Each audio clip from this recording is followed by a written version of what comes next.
जब हमको कुछ चीज़ें मालूम पड़ती है, जैसे हमारे रास्ते बदल रहे हैं, स्वभाव में कुछ बदलाव आ रहा है, या हमको कुछ अगुवाइयाँ मिल रही है, हमारे अंदर से कुछ हमको सोच कहीं पर खोल रही है। ओके, कहीं पर हम मतलब हमको ज़्यादा मेहनत नहीं करनी पड़ती है, हम खुल जाते हैं।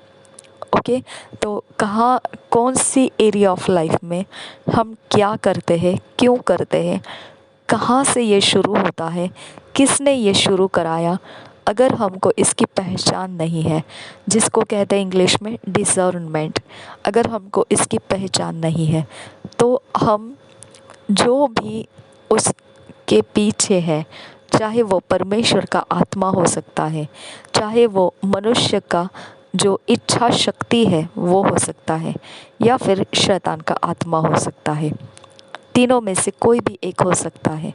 तो हम परंतु फिर भी हम समझते नहीं हैं कि हम क्यों ऐसा हो रहे हैं, क्यों बदलाव आ रहा है, क्यों हमारे जीवन में कुछ रास्ते बदल रहे हैं, क्यों हमारे अंदर ऐसा एक सोच आ रहा है। कुछ भी रहे, शायद वो आपके लिए हानिकारक नहीं है, तो आप चिंता नहीं करते हैं, इस बदलाव को अपने लिए स्वीकार कर लेते हैं, उसके अधीन चले जाते हैं, आपको परवाह नहीं रहती है, क्योंकि ये बदलाव या ये अगुवाई या ये कुछ ऐसा हो रहा जो वो आपके कोई चीज़ों को हानि नहीं कर रहा है, आपके शरीर के लिए भी नहीं, आपके भावनाओं के लिए भी नहीं, आपके आत्मिक जीवन के लिए भी नहीं, कोई भी एरिया ऑफ लाइफ में आपको चिंता लेकर आने वाला ऐसा ये कुछ कर नहीं रहा है। तो आप इस विषय में ज़्यादा अपने मन को नहीं लगाते हैं कि खोज निकालें कि ये आया कहाँ से है, इसके पीछे है कौन। ओके, तो और फिर अगर आप खोज निकालने की कोशिश भी करेंगे तो भी आपको उसके लिए जो चाहिए वो समय लगाना, उसके विषय में जानने के लिए जो परमेश्वर का आत्मा हमको समझाता है, सिखाता है, वो समझ में आना, ये बहुत एक अलग एरिया ऑफ लाइफ है। अगर ये आपके पास नहीं है, जिसे हम डिसर्नमेंट कहते हैं, तो हम जो प्रबल है उसके अधीन हो जाते हैं, क्योंकि कुछ हानि नहीं है इसके लिए जो प्रबल होगा। ओके, अगर आपको इवन हानि का भी कुछ मालूम पड़ जाता है, अगर हानि हो सकती है, मैंने ऐसे करने से हानि हो सकती है, मुझे ये सोच आने से हानि हो सकती है, मैं इस दिशा से जाने से मेरी हानि हो सकती है, मैं इस इंसान के साथ होने से मेरी हानि हो सकती है, ये भी अगुवाई है। लेकिन ये अगुवाई आपको कौन दे रहा है? क्या ये आपका शरीर कह रहा है, या फिर किसी की इच्छा शक्ति कह रही है, या फिर परमेश्वर का आत्मा कह रहा है, या फिर शैतान का आत्मा आपको कुछ वहाँ से भगाने के लिए कह रहा है? तो कौन है इसके पीछे? अगर हानि का समय है तो आप दुचित्ता हो जाते हैं, दुविधा में पड़ जाते हैं, अस्थिर हो जाते हैं, आपको परेशानी लगने लगती है कि मैं जाऊं तो जाऊं कहाँ, पूछूं तो किसको पूछूं, जानूं तो कहाँ से जानूं। ओके, तो ये सारी बातें आपको सिर्फ एक कारण से होती है, जब आपको समझ नहीं मिलती है, जब मतलब आपको डिज़र्नमेंट नहीं आता, पहचान का आत्मा आपके अंदर, वो एक वरदान है, पहचान का आत्मा हमको वो पहचान देता है, वो सब चीज़ों की पहचान देता है हमको, क्या है, कहाँ से आया, कैसे हुआ, ये पहचान देने वाला अगर अनुग्रह परमेश्वर का आपके जीवन में कार्य नहीं कर रहा है, तब हानि के समय अगर आपकी बुद्धि आपको कह रही है कि ऐसा करने से हानि होगा, ऐसा होने से हानि होगा, तो आपको मुश्किल पड़ जाता है उस समय में आगे बढ़ना। ओके, और वो एक एरिया ऑफ लाइफ रहता है जो प्रबल होगा।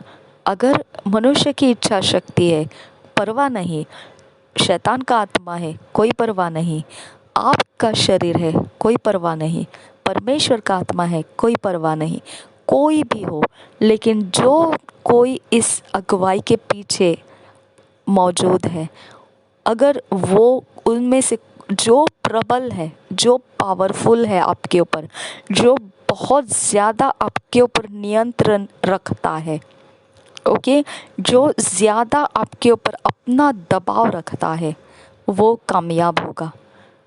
ओके, तो आप जब हानि में होते हैं तो उस कामयाबी को डरते हैं। अगर हानि की बात है, अगर आपको कुछ मालूम है कि ये करना गलत है और आपको उस दिशा में धकेला जाता है, तो आपको उस दिशा में धकेलने वाला कौन है, ये आपके ऊपर प्रबल हो रहा है। और वो प्रबल हो रहा है तभी आप वहाँ पर लड़खड़ाने लगते हैं, वहाँ पर आप डगमगाने लगते हैं, वहाँ पर आप उस ज़ोर को कोई तो आकर तोड़ दे ऐसी आप मनोकामना करने लगते हैं। कोई तो उस तूफ़ान के मोड़ को, रुख को हमारी ओर आने से मोड़ दे, ऐसे आप हलचल करने लगते हैं। ओके, तो इसका इसका पीछे का जो है वो बल किसका है आपको नहीं मालूम है, लेकिन अगर हानि का है तभी आप ऐसे करते हैं कि आप किसी की सहायता की आशा रखते हैं। लेकिन समझो अगर वो हानि का नहीं है तो फिर वो शैतान भी आपको अगुवाई दे तो भी आप उसको ले लेते हैं।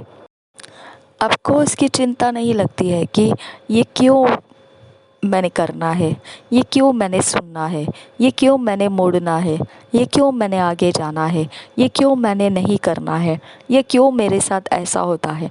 क्योंकि आपको उससे कोई हानि नहीं है, तो आप इवन वो शैतान भी अगर आपको कहे तो आप हानि नहीं है ये देखते हुए उस अगुवाई के अधीन हो जाते हैं।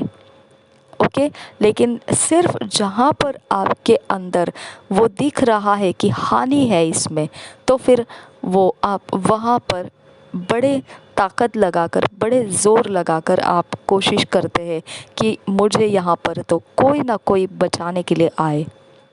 ओके, ऐसा एरिया ऑफ लाइफ आपको ध्यान रखना है कि आपका ये एक एरिया ऑफ लाइफ है जो हर एक इंसान हर एक जगह में अपरिपक्वता के कारण मार खाता है। ओके, हम अपरिपक्वता के नीचे आने से मार खाते हैं। आया समझ में? आपका सिचुएशन भारी कठिन आपको लगेगा जब आपको मालूम है कि ये मैं नहीं करना है, ये मुझे नहीं चाहिए, ये और मुझे नहीं होना है, ये तरफ मुझे नहीं मुड़ना है। जब आप इस बात को क्यों पहचानने लगे? क्योंकि आपने परमेश्वर का वचन पढ़ा, क्योंकि आपने परमेश्वर के वचन में देखा, सुना, किसी से तो जाना, तो आपको उस वचन का दाब जो दबाव, प्रेशर वो आपको मिल रहा है। वो प्रेशर आपसे बात कर रहा है, नहीं ये नहीं कर सकते हैं आप। ओके, लेकिन उसको जो भेज रहा है वो तो अपना रुख मोड़ नहीं रहा है, वो तो बस आपके ऊपर चढ़ने के लिए आ रहा है। ओके, और आपका आपका जो ज्ञान बुद्धि समझ में आपके पास जो है वो तो समझ रहा है कि नहीं, हमने ऐसे नहीं होना है, नहीं हमने इसको नहीं स्वीकारना है, नहीं हमने इसके विरोध रहना है, हमने इसको बिल्कुल हम इसके अधीन नहीं जाना है। फिर आप चुप्पी क्यों लगी है आपकी? फिर आप उसका सामना कैसे करेंगे? ओके, क्योंकि वचन से आपको मालूम पड़ा कि मुझे ये नहीं करना है। अब आपकी ये समस्या है, ऐसे समय में फिर आप क्या करेंगे? ऐसे समय में तूफान तो अपनी तरफ बढ़ते ही आ रहा है, वो तो अपना बिल्कुल भी स्पीड कम नहीं कर रहा है। लेकिन आपको उस समय क्या करना है? आपने उस वक्त में क्या करना है? ये आंसर आपके पास नहीं रहता है। ओके, और ये आंसर्स जब नहीं रहता है तब हम सबको पूछ लेते हैं क्या करें, क्या करें, क्या करें, क्या करें, लेकिन हमको जो तसल्ली चाहिए वो ये चाहिए कि हमको जो मालूम है वचन कहता है ये नहीं करना, तो हमको चाहिए कोई ऐसा मिल जाए जो इस तसल्ली को मजबूत करे कि ये नहीं करना है। ओके, हमको कोई तो ऐसा मिल जाए कि वो ये तसल्ली में हमको और ज़्यादा आगे बढ़ाए कि बिल्कुल सच है, वचन कहता है तो हमने ऐसा नहीं करना है। ओके, लेकिन वो तसल्ली देना उस समय आपको कोई मौजूद नहीं है, तो आपको जो तसल्ली नहीं दे सकता है वो लोगों के शब्द को फॉलो करना आपको दुविधा में डाल देता है। क्या मैं इसके पीछे जाऊं? क्या मैं ये कह रहे ये लोग ऐसे करूं क्योंकि वो बुज़ुर्ग लोग हैं, बहुत समय से मसीह में है, और कैसे मैं उनके शब्दों को टालूं? ओके, ये हमारे अंदर का एरिया ऑफ लाइफ यहाँ शुरू हो जाता है। हम अंधेरे में हैं क्योंकि हमको किस दिशा में मुड़ना है हम पकड़ नहीं पा रहे हैं। ओके, मैं आपको एक ओपनली आज बता देती हूँ, जहाँ परमेश्वर का वचन आपको मालूम पड़ गया है ये नहीं करना है, वहाँ आपके ऊपर दबाव निश्चित लाया जाता है कि आप वो करें। ओके, लेकिन हमारे अंदर उस दबाव को पार करने का ताकत है। उस दबाव के अधीन जाने के लिए हमको परमेश्वर ने नहीं रखा है। ओके, अब ये जब मैं बोल रही हूँ तो मैं खुद के विषय में बता देती हूँ। मेरे ऊपर ऐसे दबाव आए हैं और मैंने वो पार नहीं कर पाई। मैं उसको पार करने की कोशिश कर रही थी। मैंने अपने आप को डट के सामना कराया। मैंने काफ़ी लंबा समय मैंने उसको कन्फ्रंट करते रही। ओके, उसको टकराते रही और मैंने हमेशा बोला दुष्ट का अंत निश्चित होता है। ओके, अधर्म के जुए टूटते हैं। ओके, कोई ऐसा जुआ नहीं अधर्म का जो लंबे समय तक बना रह सके।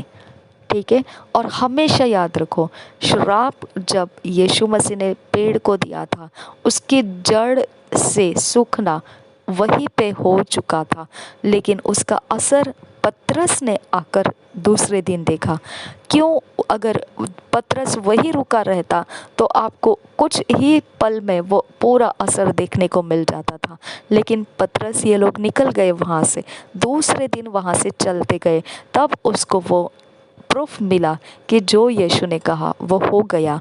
जब हम ऐसी प्रार्थनाएं करते हैं, जब हम ऐसे कोई बंधन तोड़ते हैं, जब हम ऐसे कोई भी काम करते हैं जो शत्रु का प्रेशर है हमारे ऊपर, तो हम हमेशा इस बात को कभी नहीं भूलना है, पहाड़ को उखड़ जा कहा है, हमने उखाड़ दिया है। आमीन, हमने कह दिया वो हो चुका है। ओके, अगर हमने बोल दिया दुष्ट का अंत निश्चित हो रहा है, निश्चित, और वो अपनी आंखों से दिखाएगा, परमेश्वर हमको अपनी आंखों से देखने के लिए देगा दुष्ट का अंत। ओके, अब दुष्ट का अंत का मतलब बिल्कुल मैं ये नहीं कह रही हूँ कि कोई मर जाएगा या कोई कुछ हो जाएगा किसी को जो दुष्टता कर रहा है, मैं उसके विषय में नहीं कह रही हूँ, लेकिन जो प्रेशर है उसको कह रही हूँ, वो दुष्टता का अंत निश्चित है। ओके, जो तूफान होकर आपकी ओर बढ़ रहा है उसका अंत निश्चित है माय डियर फ्रेंड्स, निश्चित है। इस तूफान के सामना करते समय आपको सहायता करने के लिए कोई मिलता नहीं है, तब आपकी हालत एकदम बेकार हो जाती है। मेरी हालत ऐसे हो चुकी थी, और एक बार नहीं 20 साल में हज़ारों बार हो चुकी है। ओके, और मैंने कभी हिम्मत नहीं हारी, कभी मैंने अपने आप को ऐसा नहीं देखा कि तूफान प्रबल है, कभी नहीं देखा। ओके, तूफान देखो एक युद्ध है। ठीक है, हर एक अगुवाई जो आपको उस बात की ओर धकेल रही होती है जो आपको नहीं करना चाहिए, वो तूफान है। ओके, अगर कोई सहमत होता है जो परमेश्वर के वचन के खिलाफ है, वो भी तूफान है। ओके, अगर आपको पता है वचन में खड़े रहना है और फिर भी आपको कुछ गलत करने के लिए सामना करना पड़ रहा है, कुछ गलतियों को लेना पड़ रहा है अपने ऊपर और आप लेना नहीं चाह रहे, आप इनकार नहीं कर पा रहे, वो इनकार नहीं कर पाना भी तूफान है। ओके, देखो, जब हमारे पास हथियार है, परमेश्वर ने कहा हमारे पास हथियार है, हमारे पास उद्धार का टोप है, धार्मिकता के झिलम है, कमरबंद है, पैरों में मेल की तैयारी के सुसमाचार के जूते हैं, हाथ में तलवार है, मुंह की तलवार जुबान जो है परमेश्वर का वचन और जो भी परमेश्वर की बातें बोलता है। ओके, विश्वास की ढाल है जिसके द्वारा जलते हुए तीरों को बुझा सके। और परमेश्वर का वचन कहता है मैं तेरे उंगलियों को युद्ध करना सिखाऊंगा। ओके, तो युद्ध करना ये कौशल्य का काम है। ओके, ये एक स्किल है, ये एक टैलेंट है और परमेश्वर उसे सिखाता है। और हमेशा हमेशा ही शत्रु ही आपके ऊपर फोर्स होकर नहीं आता है, आपने भी शत्रु के ऊपर फोर्स डाला होता है। आपका विश्वास शत्रु के ऊपर फोर्स होकर जाता है, आपके चाल चलन शत्रु के ऊपर फोर्स होकर जाते हैं, आपकी सच्चाई में बने रहना शत्रु के तरफ फोर्स होकर जा रहा होता है। आपका फोर्स वो सह नहीं पाता है, क्योंकि यूहन्ना के पहले अध्याय में लिखा है उजियाले के सामने अंधियारा टिक नहीं पाता है, रुक नहीं पाता है। Darkness cannot comprehend the light. Okay, वो उजियाले का सामना नहीं कर सकता है। आपका हर एक फैसला जो उजियाले में आप ले रहे हैं वो एक तूफान है अंधेरे के विरोध में। आपका हर एक प्रार्थना का शब्द जो आप उजियाले में कर रहे हैं वो शत्रु के लिए एक तूफान है। ओके, उसने आपके तूफानों का सामना किया है, उसने आपके तूफानों का डर लिया है। ओके, उसने आपने भेजे हुए तूफान उसके लिए बम्बारियाँ बन चुके हैं, उसके लिए वो आग के गोले बन चुके हैं। अब वो अपनी ओर से आपके अंदर वो प्रेशर रिलीज़ करना चाहता है कि आप ऐसे तूफान उसके विरुद्ध लाना बंद करें। ओके, उसका राज्य टूट रहा है, आप जो तूफान होकर उसके ऊपर चढ़ रहे हैं, आपके कारण उसका राज्य टूटने का उसको डर है। और रबा बखासी लरबा तिल रबा हम तारा तो के तिल रबा अश्कर बखासियांस खुल बरंतर खासा, वो अपने आप को बचाने की कोशिश करता है। ओके, वो अपनी ओर से कोशिश लगाता है कि कैसे भी करके आपको परमेश्वर से पीछे हटा दे, क्योंकि परमेश्वर के संगति में आप उसके ऊपर चढ़ने वाला जोर है। ओके, और वो जोर नहीं चाहता है, वो जोर को गिराना चाहता है। ठीक है, तो आपको ऐसे ऐसे समय का इंतज़ार रखना है कि ऐसा ऐसा समय शैतान निश्चित लाएगा, लेकिन आपको यही पास्टर क्रिस ओयाखिलोमे में से हमने पढ़ा है कि हमने क्यों प्रार्थना करना है। आपने अगर पढ़ा इफिसियों के 6 अध्याय में तो आप देखेंगे क्यों हथियार को लिए हुए हमने तत्पर रहना है, क्यों चाहिए हमको, क्योंकि ऐसे बुरे दिनों का हम सामना कर सकें। आमीन। अब आपको इन बुरे दिनों के लिए एनर्जी चाहिए। ओके, इन समस्याओं के लिए आपके पास हियाव चाहिए। इन समस्याओं के अंदर आपको खुद अपने अंदर से ये समझदारी प्राप्त होना चाहिए मैंने क्या करना है और क्या नहीं करना है, और आपको उस समझदारी के ऊपर आत्मविश्वास भी हो जाना चाहिए कि मैंने जो समझा और किया वह सही है।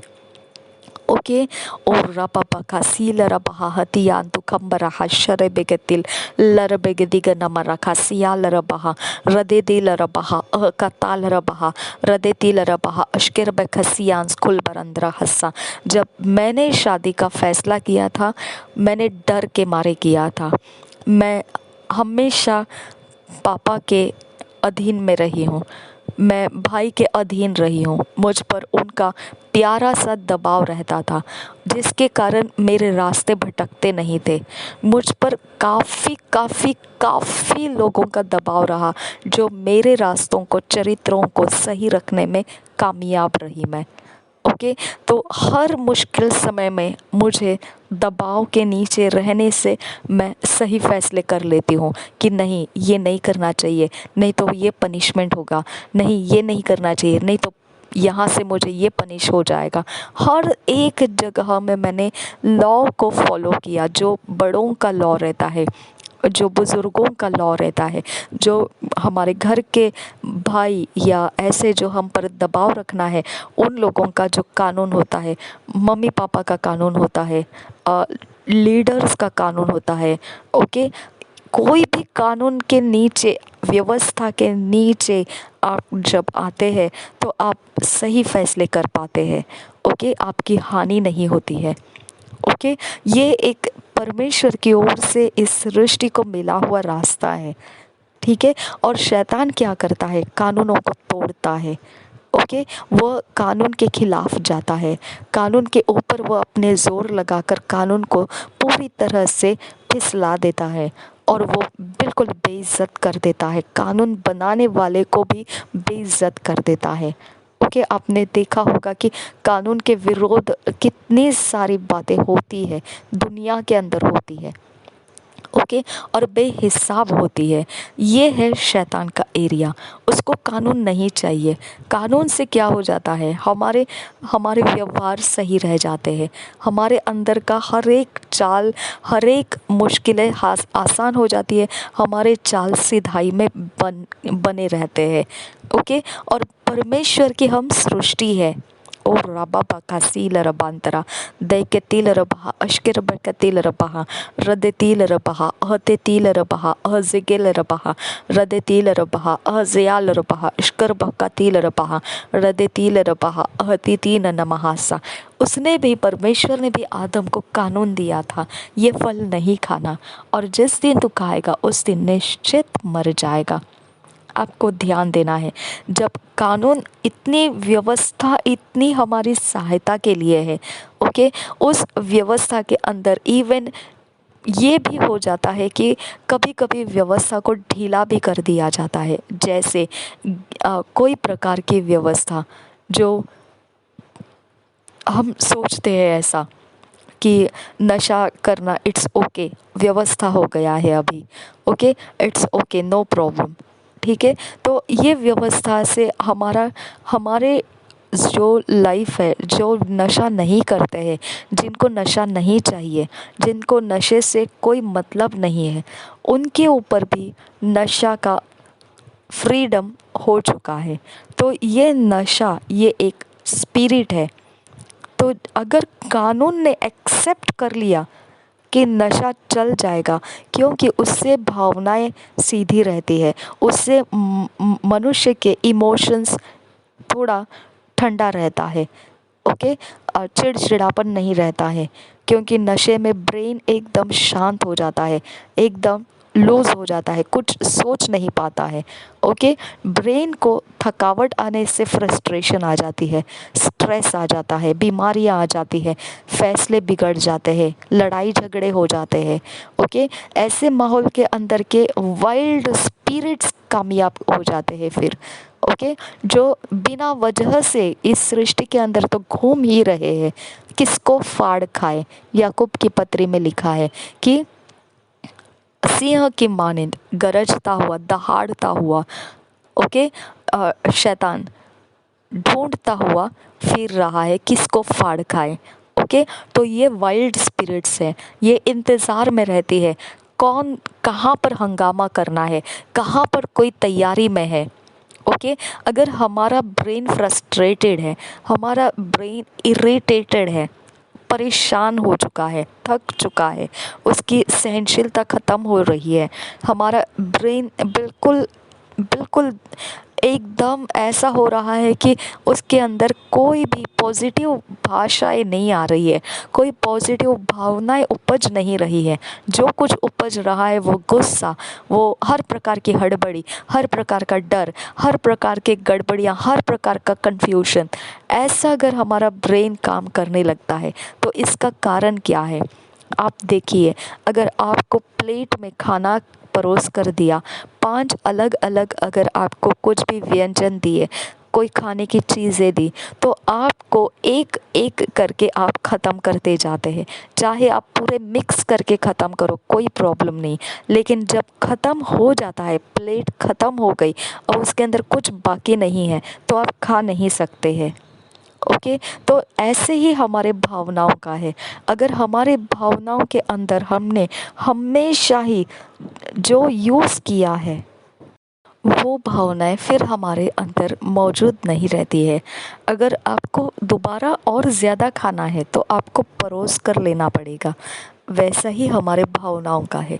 अगर हमारे भावनाएं पॉजिटिविटी में बहुत यूज़ हो चुकी है, जैसे किसी को तसल्ली देने में, किसी को अच्छे एडवाइस देने में, किसी के संगति में हमने बहुत ज़्यादा अच्छे व्यवहार करने में, जितना हमने जो भी पॉजिटिविटी है उंडेल चुके हैं, अब वो ख़त्म हो चुका है। लेकिन और भी ज़्यादा हमको पॉजिटिविटी में आगे जाने की ज़रूरत है। तो हमने फिर पॉजिटिविटी में परमेश्वर के वचन को अपने अंदर लेना ज़रूरी है, क्योंकि हमने जो दिया वो अब प्लेट में से कम हो चुका है। अब हमने उसको ऐड करना है। अगर हमने ऐड नहीं किया और देते ही जाए तो प्लेट में अब देने के लिए कुछ भी नहीं है और आप अपने प्लेट को भर नहीं रहे हैं। ओके, तो अब प्लेट में क्या है? खालीपन है। और खालीपन में क्या है? बिटरनेस है। Okay, empty mind makes devils workshop. Okay, खाली मन शैतान का घर, ऐसा कहा जाता है। ओके, अब आपने कुछ पॉजिटिविटी के लिए, आपके मनोबल के लिए, आपके उत्साह के लिए, आपके एनर्जी के लिए कुछ भरा नहीं है प्लेट में, तो अब खालीपन है। अब इस खालीपन में जो रहता है वो अंधेरा रहता है। ओके, इस खालीपन में से जो निकलेगा वो अंधेरा बाहर निकलेगा। इसके लिए हम नेगेटिव बनने लगते हैं। ओके, कुछ रिश्ते कुछ समय तक हम बहुत अच्छे से चल लेते हैं, लेकिन उन रिश्तों को चलने के बाद हमारा इमोशंस उन रिश्तों के लिए जितना भरा था ख़त्म हो चुका है। अभी आपको और भरने की ज़रूरत है। तो आप उस रिश्तों के लिए दोबारा प्रेयर कीजिए, दोबारा उन रिश्तों के लिए आप बाइबल रीडिंग कीजिए।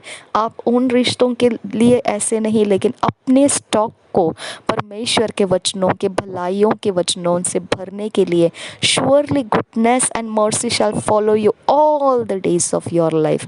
निश्चित भलाई और करुणा सदा सर्वदा तेरे पीछा करेगी और सदा सर्वदा मैं परमेश्वर के घर में निवास करूँगा।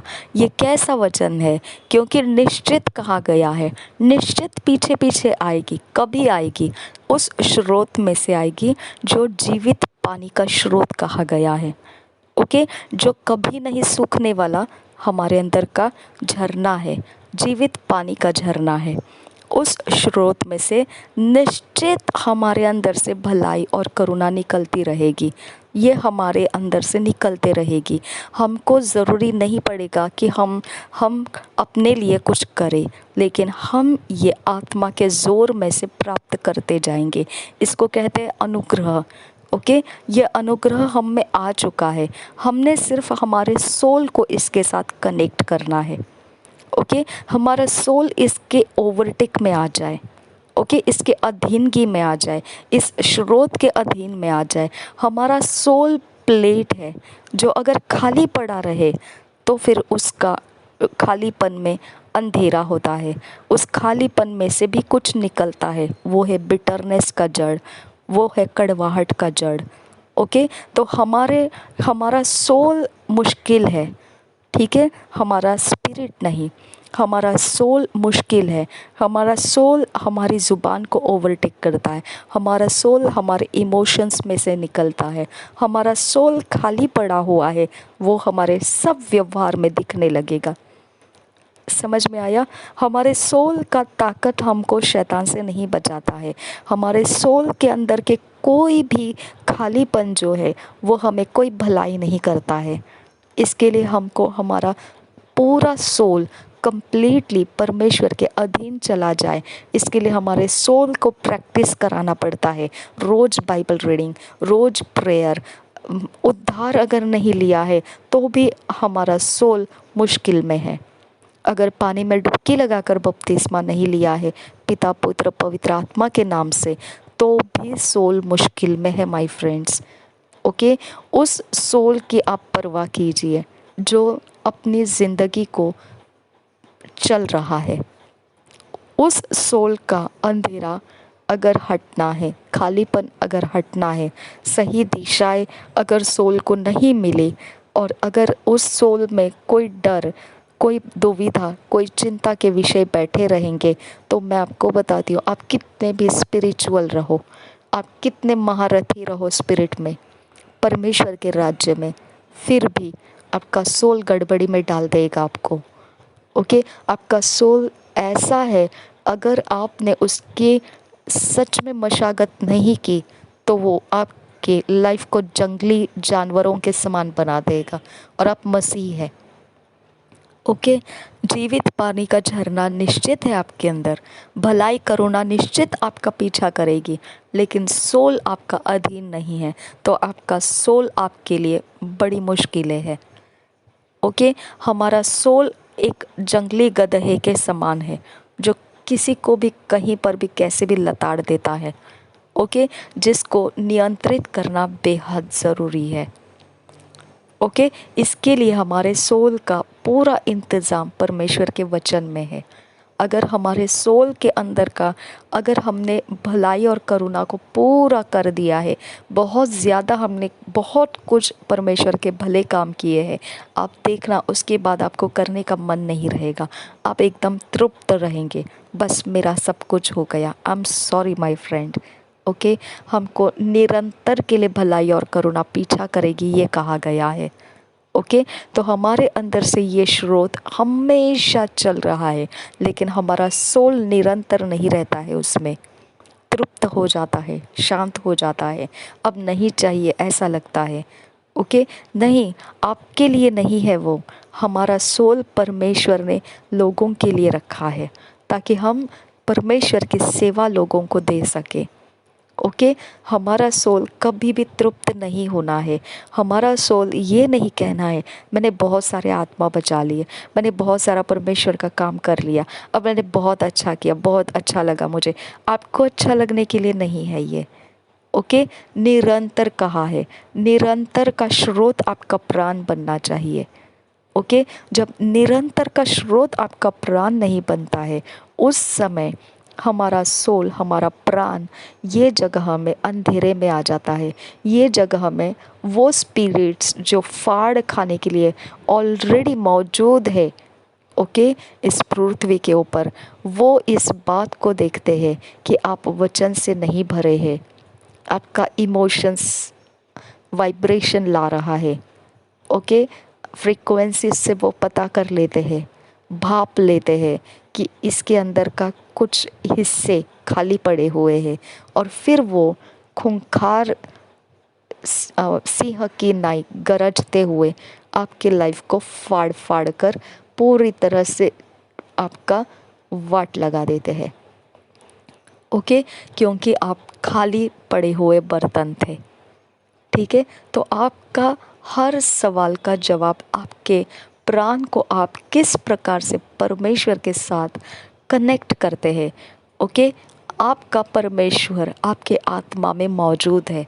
परमेश्वर ने कहा मैं आत्मा हूँ, और जो मेरी आराधना करता है वो आत्मा और सच्चाई से करे।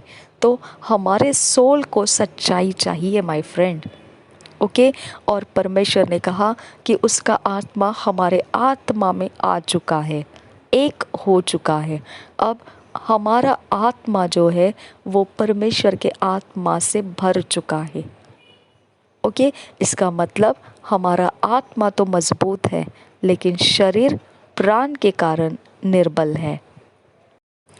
प्राण को व्यवस्था की ज़रूरत है। ओके, हम आत्मा की व्यवस्था में है, व्यवस्था नहीं है ऐसा नहीं है, हम मसीह में है, हमारे ऊपर आत्मा का व्यवस्था है। ओके, और आत्मा का व्यवस्था सच्चाई है, परमेश्वर का वचन है। ओके, और मैंने बहुत गहराई से अनुभव किया है।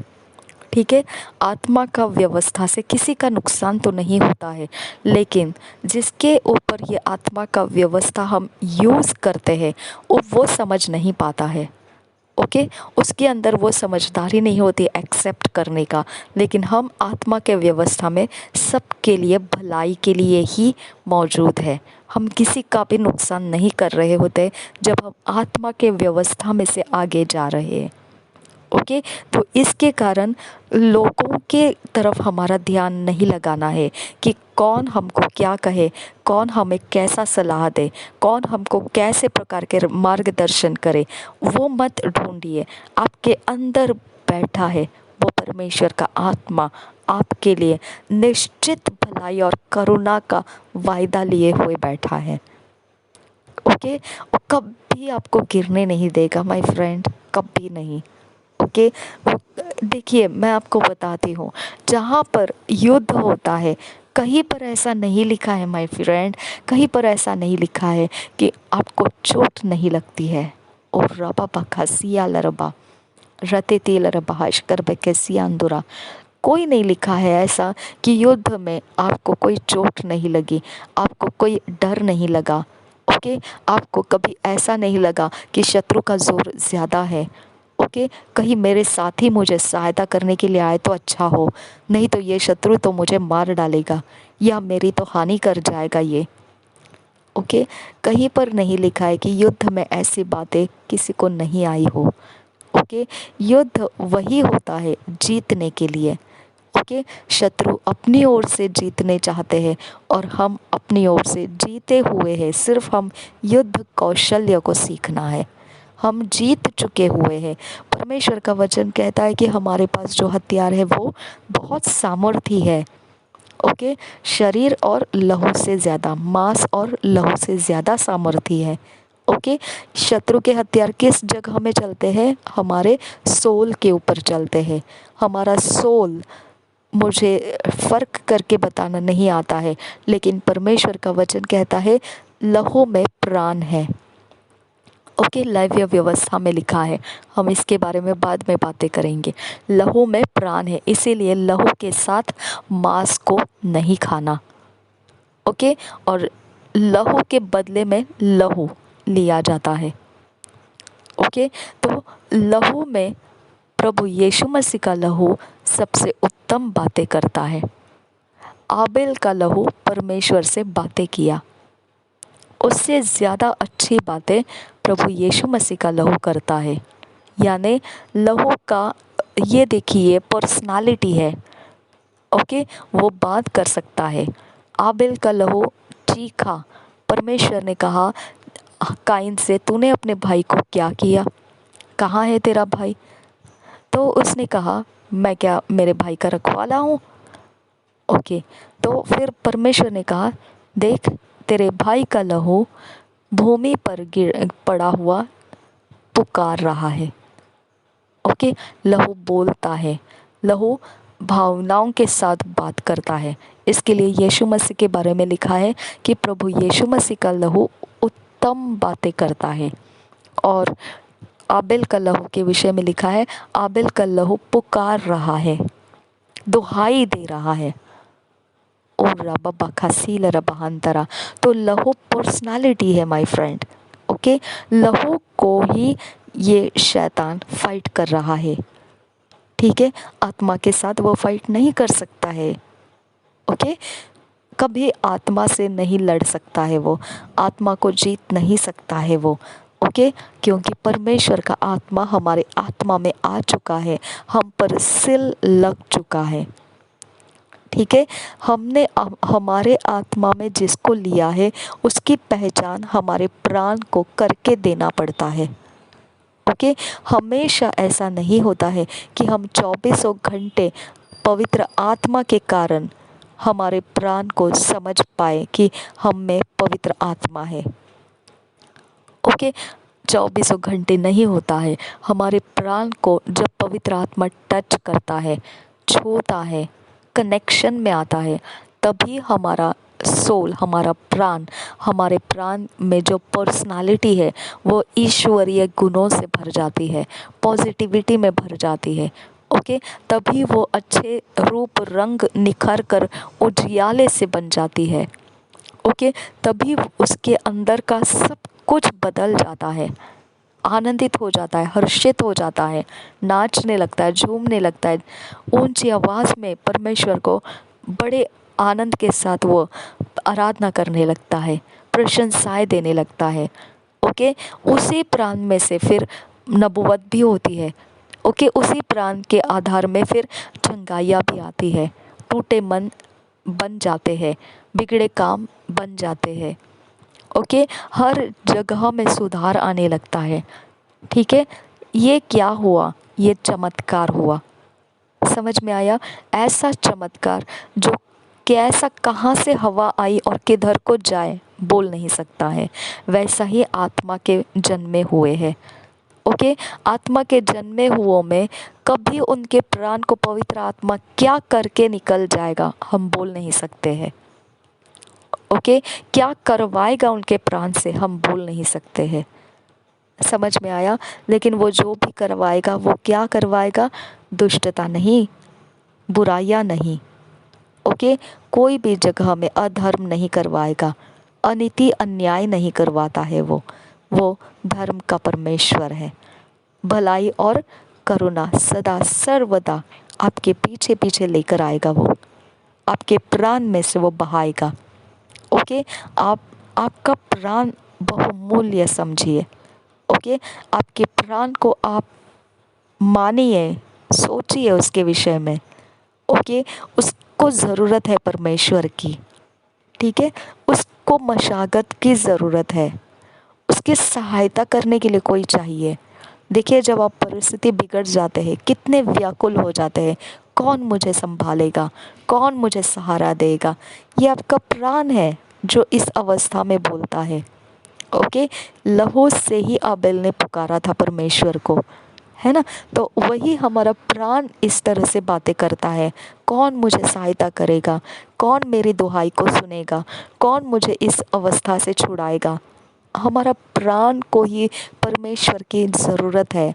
अगर सब कुछ इस पृथ्वी के ऊपर आपने प्राप्त कर लिया, लेकिन हमारा प्राण अगर हमने खो दिया तो क्या फ़ायदा हुआ?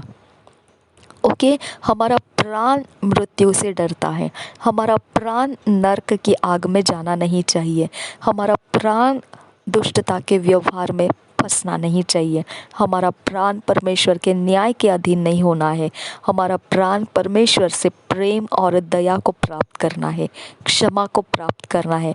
हमारा प्राण प्यासा है। ओके, हमारे प्राण का हर एक अभिलाषा पवित्रता में होना है।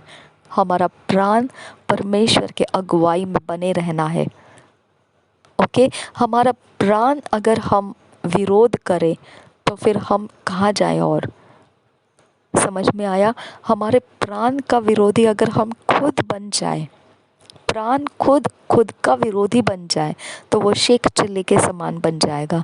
जिस डाली पर बैठा है उसी डाली को वो तोड़ रहा है और लोग उसे समझा रहे कि तू गिर जाएगा, फिर भी वो कहता है कि वो डाली बहुत कठिन है, उसी को मैं तोड़ रहा हूँ।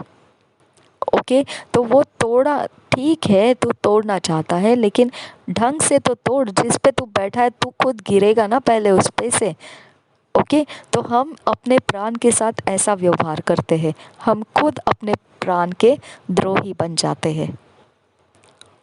ओके, हम ऐसा कुछ कर देते हैं जो हमारे प्राण को नाश, घात, चोरी को सहना पड़े।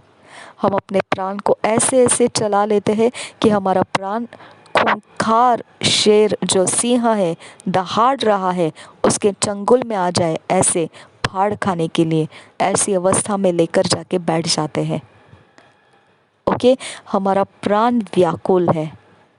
ठीक है, हमारा प्राण डरा हुआ, सहमा हुआ सा रहता है।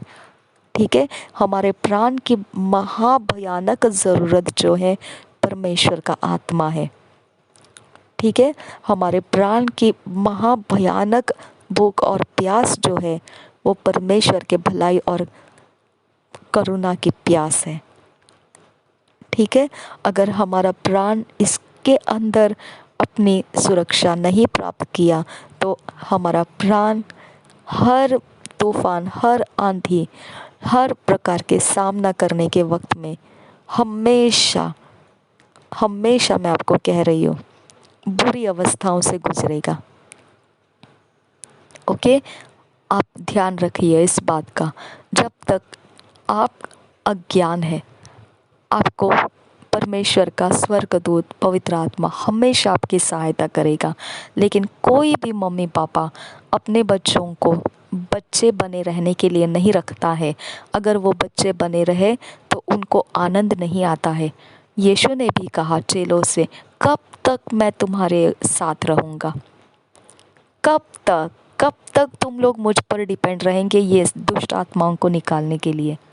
कब तक तुम मेरी ओर देखेंगे चंगाई को लेकर आने के लिए? कब तक मैं रहूँगा तुम्हारे साथ? ओके, उसको गुस्सा आया, है ना। तो वो नहीं चाहता है कि आप अपरिपक्व बने रहे। वो नहीं चाहता है कि आप अज्ञानता में आनंद मनाएं, कोई आपके लिए सहारा बने। ओके, अपने आप को परमेश्वर में स्ट्रॉन्ग करो। देखो, आप प्रॉफिट शेपर्ड बुशीरी के जो बेटी थी उनको आप देखिए, कैसे बचपन से वो बड़े काम कर रहे थे, है ना। तो हम कोई भी समय असमय में बड़े काम करने वाले लोग हैं। अगर हमने हमारे प्राण को उस अवस्था में तैयार करने के लिए लगा दिया तो हमने जोत देना है, जोत देना है जुए के नीचे। ओके, हमने जोत देना है जुए के नीचे। जैसे बैलों को खेत का हल करने के लिए जोत दिया जाता है, वैसे हमने अपने प्राण को परमेश्वर के वचन के अंदर जोत देना है, प्रार्थनाओं में जोत देना है। जोत लेना बहुत आसान और बहुत सहज नहीं है, कष्ट का है। भूख लगती है, प्यास लगती है, धूप रहता है, थकान हो जाती है, पसीना बहता है, बहुत कष्टदायी है।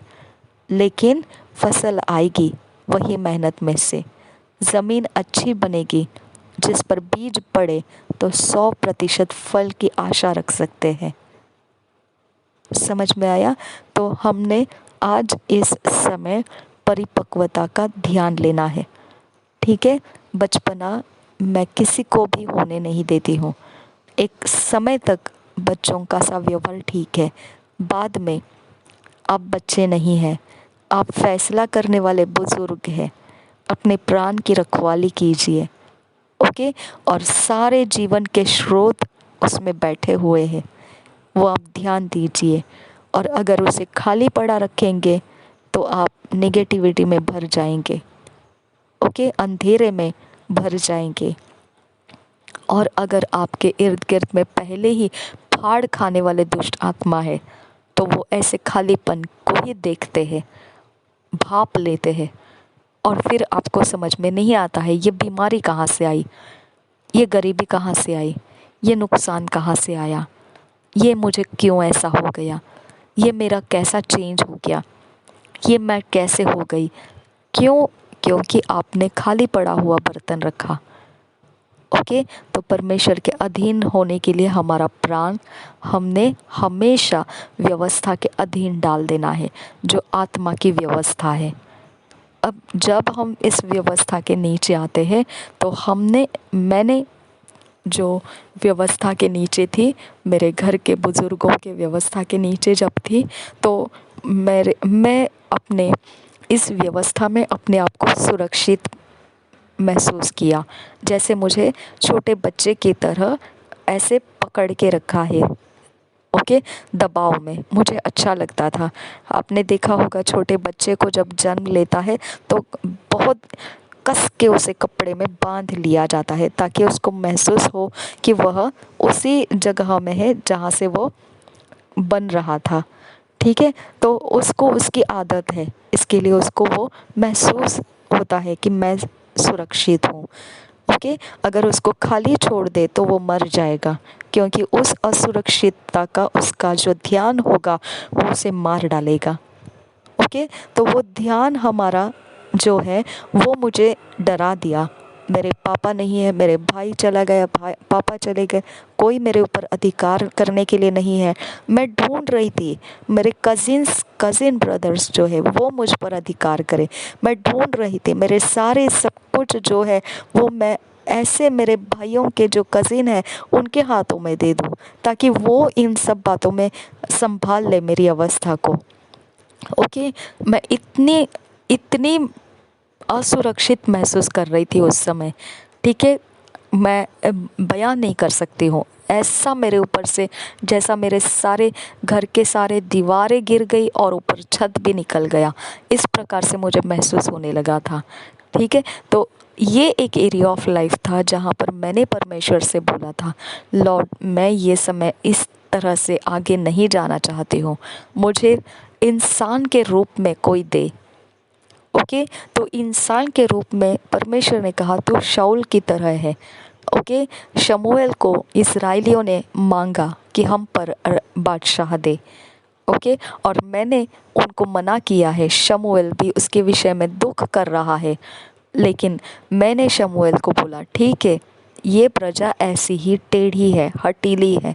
ओके, इनको पता नहीं अगर बादशाह इनके ऊपर आया तो इनका सब कुछ कब्जे में चला जाएगा, ये अपने लिए कुछ नहीं रहेंगे और ये मेरी सेवा नहीं कर पाएंगे, ये मेरी अगुवाई के ऊपर चल नहीं पाएंगे, क्योंकि वो बादशाह उसका अधिकारी हो जाएगा और सब कुछ वो उसके राज्य के लिए ले लेगा, इनको भी वो ले लेगा, इनका फ्रीडम वो छीन लेगा, इनका सब कुछ वो ऐसे जुतवा देगा जुए के नीचे कि इनको अपने लिए कुछ रख नहीं रहेगा। ओके, तो इस तरह का रहेगा। फिर भी इनको चाहिए तो मैं दे देता हूँ। और कैसा दिया, एकदम ज़बरदस्त। सब जन शाऊल को देखकर हक्का बक्का रह जाएंगे, है ना। ऐसा एकदम इंग्लिश में लिखा है, एकदम एकदम बिल्कुल ऊंचा चौड़ा, एकदम जैसा एकदम रड्डी रड्डी जिसको बोलते हैं, मतलब जैसा एकदम लाल, ऐसा मतलब बहुत ज़्यादा क्या कहते हैं उसे, जो समझना है, इंग्लिश में वैसे बोलते हैं। ओके, तो इतना ज़्यादा वो अच्छा था। ओके, और वो खुद उसके विषय में नहीं जानता था। ठीक है, और जब उसको बताया गया वो बादशाह बनने वाला है तो वो छुप गया, वो बोला क्या कर रहे हैं ये लोग, मुझे क्यों ढूंढ रहे हैं। ओके, जब उसको सामने लाया गया तो लोगों ने कहा हाँ इतना अच्छा। ओके, सब ने उसको सराहा, लेकिन परमेश्वर ने उनको जो देना था वो प्रेम से नहीं दिया, उन्होंने मांगा इसके लिए दिया, है ना। मछलियों को भी मांगा था। ओके, जंगल के सफ़र में इज़राइलियों ने कहा कि हमने तो मिस्र देश में इतना अच्छा मांस खाया था, मछलियों को खाया था, लहसुन को खाया था, यहाँ तो मन्ना के अलावा कुछ मिलता नहीं है। तो हमारे ज़ुबान को ये टेस्ट है। ओके, जो हमें स्मरण दिलाती है बंधुआई में कैसे पाप किए थे, बंधुआई में पाप करते हुए, ज़ख्म होते हुए भी कितना अच्छा लग रहा था, कितना मज़ा आ रहा था, कैसे नशे थे, कैसी अवस्था थी, है ना।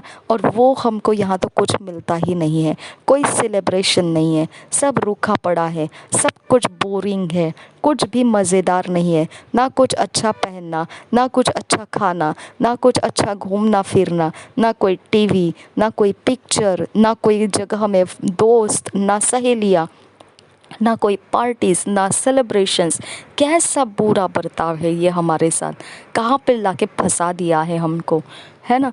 तो ऐसा हमको लगने लगता है, लेकिन परमेश्वर बोलता है ठीक है जा तू आगे, तुझे मैं दे देता हूँ जो तुझे चाहिए वो। और फिर क्या हो गया, उसके बाद बड़ी मरी आ चुकी और वो मरी, उसमें बहुत सारे इस्राएली मारे गए। वैसे ही शाऊल जब बादशाह होकर आया इस्राएलियों पर, तो इस्राएली लोगों ने भी दुहाई देना शुरू किया, हे मैं क्या करूं अब, ओके, अब मुझे क्या, हम क्या करें अभी, अब हमको कौन बचाए, ये तो इतना ज़्यादा हम पर ज़ोर डालता है। अब तो हम गए काम से, अब तो बस हम मारे मारे फिर रहे हैं, अब तो हमारी हालत ख़राब हो गई। सेम मेरे साथ हो गया। ओके, यही परमेश्वर ने बोला, तो उसके समान कर रही है जैसा इस्राएलियों ने मांगा। मैं तेरे ऊपर अधिकार रखूँगा, मैं तेरे ऊपर अगुवाइयों को दूंगा, मैं तेरी बातों को समझूंगा, संभालूंगा। और मैंने परमेश्वर से कहा, प्रभु अगर तू मेरे भाई के साथ छोड़ सका, उसको तो अकेले जाने दिया, तो फिर तू किस बात से मुझे कह रहा है ये। मैंने ऐसा कहा था परमेश्वर से। ओके, और परमेश्वर ने मुझे दे दिया जो चाहिए था। ठीक है, और जो चाहिए था वो दिया। और फिर मैंने भी उसके बाद दुआई देना शुरू किया, क्योंकि मेरे अंदर परमेश्वर का जलन और वो बातें इकट्ठी नहीं बैठ रही थी। जो परिवार की बातें हैं और जो मेरे अंदर का परमेश्वर का जलन है, इकट्ठे नहीं रह रहा था। ओके, तो मुझे परमेश्वर इम्पोर्टेंट है मेरे ज़िंदगी में, ये मुझे तब पता चला, क्योंकि मुझे अब फ़ैसला करने का और एक मौका आ गया था कि अब मैंने चुनाव करना है। क्या ऐसे परिवार में रहना है जहाँ पे प्रभु को पहला स्थान नहीं दिया जाता है, या फिर ऐसा जीना है जो प्रभु के अलावा और कुछ नहीं है। ओके, और फिर मैंने अपना फ़ैसला दिया और मैंने परमेश्वर के अनुग्रह को प्राप्त किया कि हम सब अब प्रभु में पहला स्थान में जा रहे हैं। ठीक है, तो हर तरफ से आपको ध्यान देना है कि मैंने कुछ जगह में फ़ैसले लिए जो डर के नीचे थे। ये डर मुझ पर तूफ़ान था। ओके, जिसके बारे में मुझे कोई अलग रास्ता नहीं दिख रहा था। अगर उस समय मुझे कोई विश्वास की भाषा भी करेगा तो मैं हंसूंगी उसको। ओके, मैं तो सिर्फ इतना ही देख रही थी, कौन योग्य इंसान मुझे मिल जाए कि मैं उसके साथ शादी कर लूँ और मैं अपने सारे ऊपर जो बोझ है, मतलब जो डर है, वो हट जाए मेरे ऊपर से। ओके, जो अकेले होने का डर है वो हट जाए। अकेले नहीं, असुरक्षित होने का डर। ओके, कि मुझ पर व्यवस्था चाहिए, मुझ पर दबाव चाहिए। मुझे दबाव और व्यवस्था से काफ़ी प्रेम है। ओके, काफ़ी प्रेम है। मैं आज भी आत्मा की व्यवस्था, तो आत्मा की व्यवस्था परवाह नहीं है, लेकिन मैं आत्मा की व्यवस्था के नीचे हूँ, क्योंकि अब मैं वो पार कर चुकी हूँ। जो मैं सोचती थी मम्मी पापा भाई बहन ये हमारे ऊपर दबाव होते हैं, अब ये हो गया, पापा और भाई का दबाव ख़त्म हो गया। तो मैंने सोचा हस्बैंड का दबाव होता है, अब हस्बैंड का दबाव भी आ गया। अब इसके बाद फिर मुझे मैं कहीं पर और भी प्रभु के लिए अकेले में कहीं समय बिताती हूँ, तब मुझे दबाव का ज़रूरत रहता है। तब मैं देखती हूँ मेरे ऊपर जब दबाव है वो परमेश्वर का दबाव है, अब तो और कोई दबाव बाकी नहीं है। ओके, जब मुझे पास्टर्स लोग नहीं है, लीडर्स लोग नहीं है जो मुझ पर दबाव रख सके। ओके, तो मैं ये देखती हूँ कि परमेश्वर ने मुझे खाली रखा है और मुझ पर परमेश्वर का वचन दबाव होकर है। ओके, वो मेरा, देखिए यूसुफ के ऊपर कौन दबाव था, कौन था वहाँ पर देखने के लिए वो पोतीफर की पत्नी से क्या कर रहा है ना। लेकिन परमेश्वर का अंदर ही अंदर उसके विवेक में था, ये तो परमेश्वर को पसंद नहीं आएगा। ओके, तो मैंने तो ये नहीं करना है ऐसा, और वो वहाँ से निकल गया। ठीक है, तो हमारे ऊपर हमारा विवेक के अंदर परमेश्वर ने दबाव रखे हैं, वो हमको वचन के अधीन के दबाव है। हमने हमारे विवेक को, अगर हमने हमारे प्राण को शुद्धता में चलाया तो हमारा विवेक शुद्ध रहता है।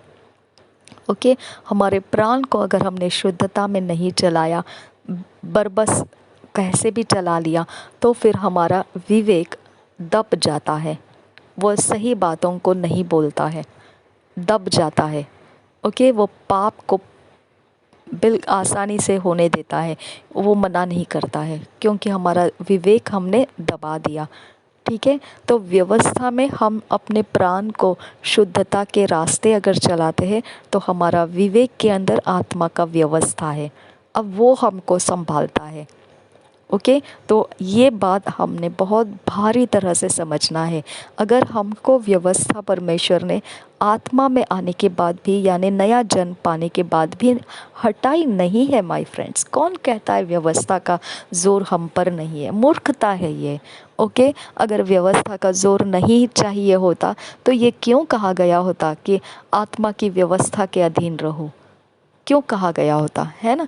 तो व्यवस्था ये ऐसा एक हथियार है मनुष्यों के लिए, ठीक है, जो चाहे शारीरिक अवस्था की व्यवस्था रहे तो भी वो मनुष्य को भारी बोझ लगेगी। ओके, और अगर आत्मा के अंदर से भी व्यवस्था है तो भी हम मनुष्यों के लिए वो हमेशा ही बोझ लगेगी, ठीक है।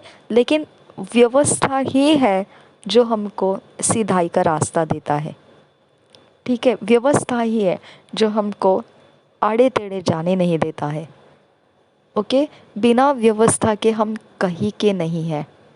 टूटी हुई शहरपना है। ओ माय गॉड, शाबा रखा ताला रबहा खसीरो अंतर खासा। वो शहर जो टूटी हुई शहरपना रहता है, उसके अंदर कभी भी शत्रु कहीं से भी घुसपैठी कर सकता है। रिकाला रबहासा, आपके प्रेयर टाइम नहीं है, बाइबल रीडिंग टाइम नहीं है, आपका संगति परमेश्वर के साथ आप बिताते नहीं है, मसीही जीवन में आप टायत नहीं देते, ऑफरिंग्स नहीं देते हैं, आप परमेश्वर के कलसियाओं के साथ जुड़े हुए नहीं है, आप परमेश्वर के दासों के विरोध है, ये सब टूटी हुई शहरपना है। व्यवस्था तोड़ी गई है माय फ्रेंड। री बाखा शके आंदुर खा लर बहाकासी, जो भेड़ अपने झुंड में से अलग हो जाती है उन्हीं को रे बेखती आलर बहा भेड़िया फाड़ खा लेता है। रेखेतीना अहबको सालर बहाम तरखे सियान दुरारी दान खासे। इस झुंड में से आप अने अलग नहीं जाना है। ओके, जो परमेश्वर के आत्मा का व्यवस्था है वो झुंड है। शाबियास कुलरंद्र का सियालर बहा, क्षमा नहीं कर रहे, ओके, बैर भावना रखते हैं, दोष भावना रखते हैं, डर रखते हैं, ये टूटी हुई शहरपना है। रिखाबा शकिया तूलर हा सेसीलर बहम तरकेलर बहा रदेतीलर बहा अखतीनर बहम सिरखेलर बहा। जब हम ये कहते हैं कि मैंने क्या करना है, मैंने क्या करना है, इसका मतलब ये बनता है कि आपका प्राण कच्चा है माय फ्रेंड। रीखालरबहा अकसीरवांतर खालरबहा अहतितिलरबामतरा दरार अहकतीन इरालरबहा अश्किरबकतीलरबहा सा। जब आपका प्राण सहायता ढूंढता है, आपका प्राण कच्चा है। शकियातुल अरकासिया लरबहा खसीरुअंतर कासा। जब आपका प्राण डर रहा है सामना करने से, आपका प्राण कच्चा है, आपका प्राण का मशागत कीजिए। ओके, हम देखिए खूंखार आत्माओं के बीच में हम वो है जो भेड़ लोमड़ियों के बीच में छोड़ा गया है। ओके, जो फाड़ खाते हैं ऐसे उनके बीच में हमको छोड़ा गया है। भेड़ियों के बीच में हमको रखा गया है जो भेड़ को खा जाता है। रेबेखतील रबहा अखतीन रबहा असेसील रबहा अहदादाल रबहा रदेतील रबहा अहतेतील रबहा अश्कर बहकतील रबहा अहतेतील रबहा रदेतील रबहा अहकातीन रबहा असेसील रबहा अहदादाल रबहा रदेतील रबहा अश्कर बहकतीन रबहा हदेतील रबहा अहताताल रबहा लरबेकतीन नमहा हदेतील रबहा अहकतीन रबहा दुरार अश्कर बेखसियांस कुल बरंत्र खासा रोदेतील रबहा अहदाताल रबहा अहकतीन रबहा रदेतील रबहम शरे बेखतील रबहा। अब मैं आपको वो बताती हूँ। पहाड़ को उखड़ जा कहा, अगर विश्वास किया और संदेह ना किया मन में तो वो उखड़ जाता है। समंदर में जा गिर कहे तो वह गिर जाता है। हर आंधी हर तूफान को आप बोलना सीखिए। ओके, ये आंधी का रुख मुड़ जाए। जितना प्राण को आपने परमेश्वर के अधीन रखा होगा उतना पावर आपके शब्दों में से बहेगा। ओके, जितना प्राण आपका परमेश्वर के भय से भरा हुआ है उतना पावर आपके मुंह से निकलेगा। ओके, आप हमेशा ध्यान रखिए, अपने प्राण को अगर आप खाली पड़ा हुआ बर्तन रखेंगे तो आप सामना नहीं कर पाएंगे। ओके, अगर आपको सामना करने के लिए कोई आता है तो वो आप सोचेंगे कि हम इससे पार हो जाना है, आप बल उठा लेंगे, निकल जाएंगे, लेकिन आपका प्राण खाली पड़ा हुआ है, वो ज़ख्म वो भूल नहीं पाएगा जब पार होते हुए आपको मिले हैं। ओके, तो इसके लिए आपको ज़ख्मी के भी इलाज और पार होने की ताकत और सदा परमेश्वर में बने रहने की ताकत उस भजन संहिता के समान आपको यूज़ करना है। हम पढ़ेंगे उस वचन को। भजन संहिता 1 अध्याय पहले वचन से 3 वचन तक। क्या ही धन्य है वह पुरुष जो दुष्टों की युक्ति पर नहीं चलता।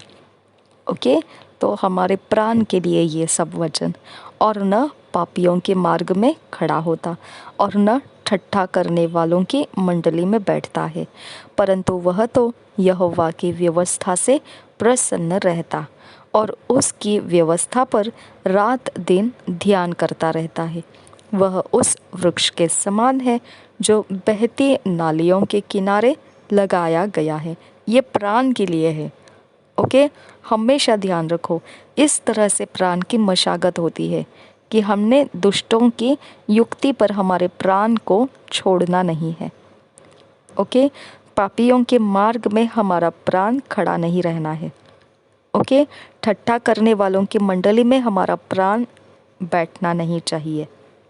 ओके, परंतु वह तो यहोवा की व्यवस्था से प्रसन्न रहता है और उसकी व्यवस्था पर रात दिन ध्यान करता रहता है। वह उस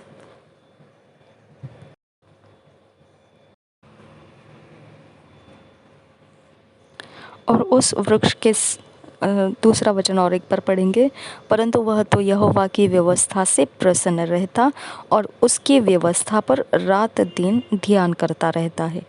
वह उस वृक्ष के समान है जो बहती नालियों के किनारे लगाया गया है और अपनी ऋतु में फलता है और जिसके पत्ते कभी मुरझाते नहीं। इसलिए जो कुछ वह पुरुष करे वह सफल होता है। तो आपका प्राण ये वचनों का होना चाहिए, 1 2 3। ओके, ये वचनों का अगर आपका प्राण हो गया तो आप जो करेंगे उसमें सफलता आएगी। यहोशू में भी वही लिखा है कि यहोशू के पुस्तक के पहले अध्याय में लिखा है, व्यवस्था की यह पुस्तक तेरे चित्त से कभी न उतरने पाए, इसी में दिन रात ध्यान दिए रहना, इसलिए कि जो कुछ उसमें लिखा है उसके अनुसार करने की तो चौकसी करे, क्योंकि ऐसा ही करने से तेरे सब काम सफल होंगे और तू प्रभावशाली होगा। क्या 9 वचन देखिए, क्या मैंने तुझे आज्ञा नहीं दी? देखो, ठीक है, सफलता के लिए आपको प्रॉमिस दिया है, लेकिन हिया यानी मन कच्चा नहीं होगा, इसके बारे में परमेश्वर ने कोई गारंटी नहीं दी है। ओके, उसने आज्ञा दी है कि जब ऐसा समय रहेगा कि मन कच्चा होने जाएगा, भय आने लगेगा, तब तूने आज्ञा पालन करना है। ये क्या हो गया? व्यवस्था। समझ में आया? ओके, निराश होने का समय आएगा तब आज्ञा पालन करना है। ठीक है, आज्ञा पालन में क्या दिया है देखिए, तुझे आज्ञा नहीं दी, हियाव बांध कर दृढ़ हो जा। यानी ये हमारा एक्सरसाइज है, हमारे प्राण के लिए ये इंस्ट्रक्शंस है। ओके, और आज्ञा क्या है? भय न खा। ठीक है, आज्ञा है भय नहीं खाना है, आज्ञा है मन कच्चा नहीं होने देना है। ओके, और हमको पालन कैसे करना है? हियाव बांधकर दृढ़ होना है। ओके, तो आपको कोई भी बात परमेश्वर ऐसा नहीं रखता है कि वो आज्ञा दे और आप उसे पूरा नहीं कर पाए, ऐसा कोई बात नहीं रखता है। ओके, लेकिन हमको परमेश्वर ने कहा है जिस अवस्था में मैं तुमको रखता हूँ उस अवस्था से प्रेम करो। ओके, उस अवस्था के अधीन रहो, उस अवस्था से होकर तुम जब आगे जाओगे तो एक अलग प्रकार से मैं तुम्हारा इस्तेमाल करूँगा। ओके, तो हमको परमेश्वर ने उस अवस्था में रहने के लिए हमको कुछ बोला है। हमको बोला है कि उस अवस्था में रहते समय तुम्हारे विरोधी तुमको उस अवस्था से भगा देने के लिए आएंगे। ओके, तुम्हारे विरोधी उस अवस्था से तुमको गिरा देने के लिए आएंगे।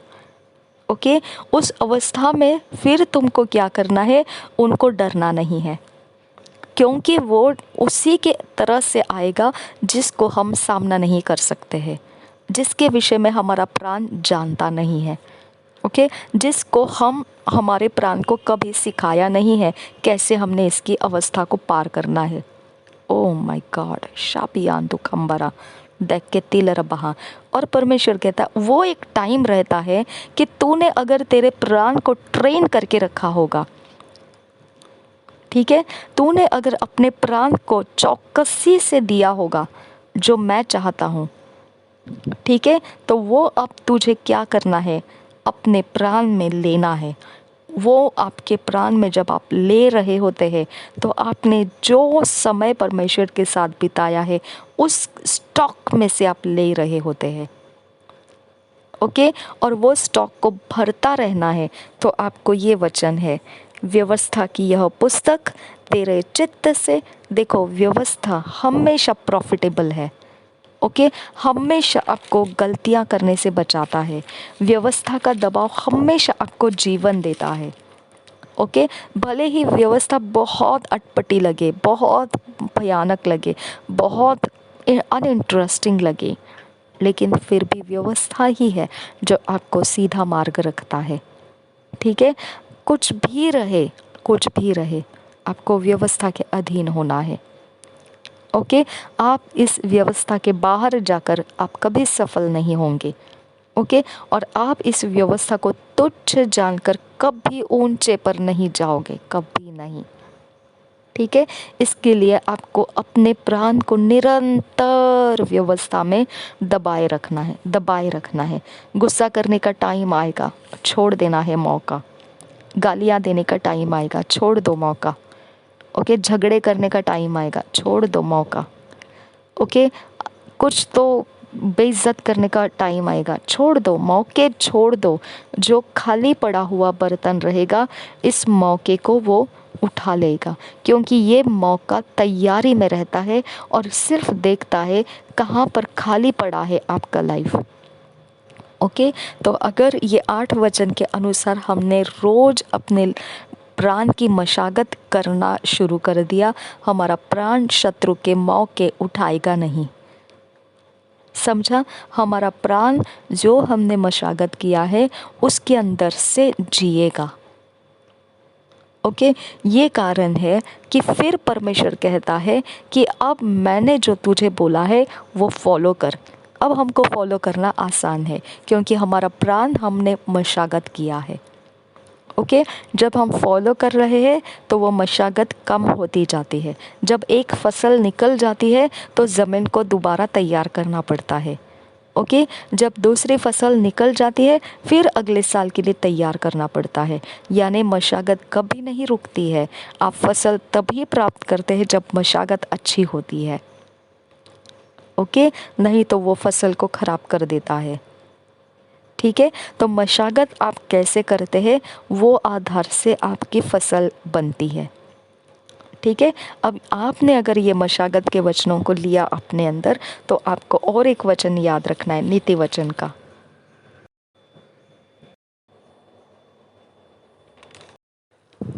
नीति वचन का 3रा अध्याय,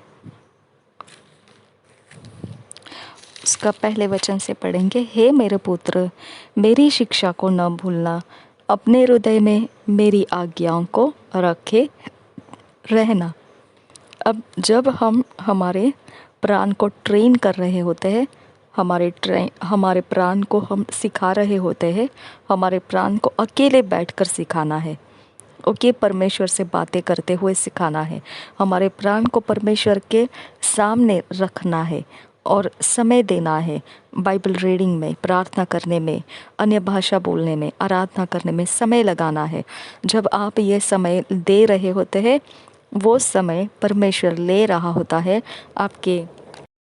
आत्मा को ट्रेन करने के लिए ले रहा होता है। वो इस प्रकार से है, ओके, कि हम जब लेंगे ट्रेनिंग, भूलने के चांसेस होते हैं। ठीक है, अब आज्ञा है ये हमारे लिए कि हमने उसको नहीं भूलना है, ये मशागत करने के लिए। ओके, कभी नहीं भूलना है उसको, मनन करने के लिए कभी नहीं भूलना है उसको, स्मरण रखने के लिए। ओके, कभी नहीं भूलना है। और फिर अपने हृदय में मेरी आज्ञाओं को रखे रहना। तो हर आज्ञा को हमने अपने मन में रखने रहने से हमारे फैसलों पर उसका दबाव रहता है। ओके, हमारा प्राण सीखा हुआ है परमेश्वर क्या कहता है, इसके लिए वो हमारे प्राण को गलती करने नहीं देता है। ठीक है, तो वचन एक इंसान है। ओके, एक इंसान की तरह वो हमारे लिए है, हमारी फेवर के लिए है, हमको परमेश्वर जैसा बनाए रखने के लिए है। ठीक है, हमको परमेश्वर के लिए फेवर करने वाला इंसान बनाता है, हमको परमेश्वर का जन बनाता है वो। ठीक है, तो हमारे अंदर हमारे प्राण को जब हम ट्रेन करते हैं तो वही व्यवस्था, वही सीखा हुआ बात हमारे ऊपर चौकसी लगाता है, वो हमारे हृदय में बना रहता है। ठीक है, और ऐसा करने से फसल नंबर 1 क्या आएगी?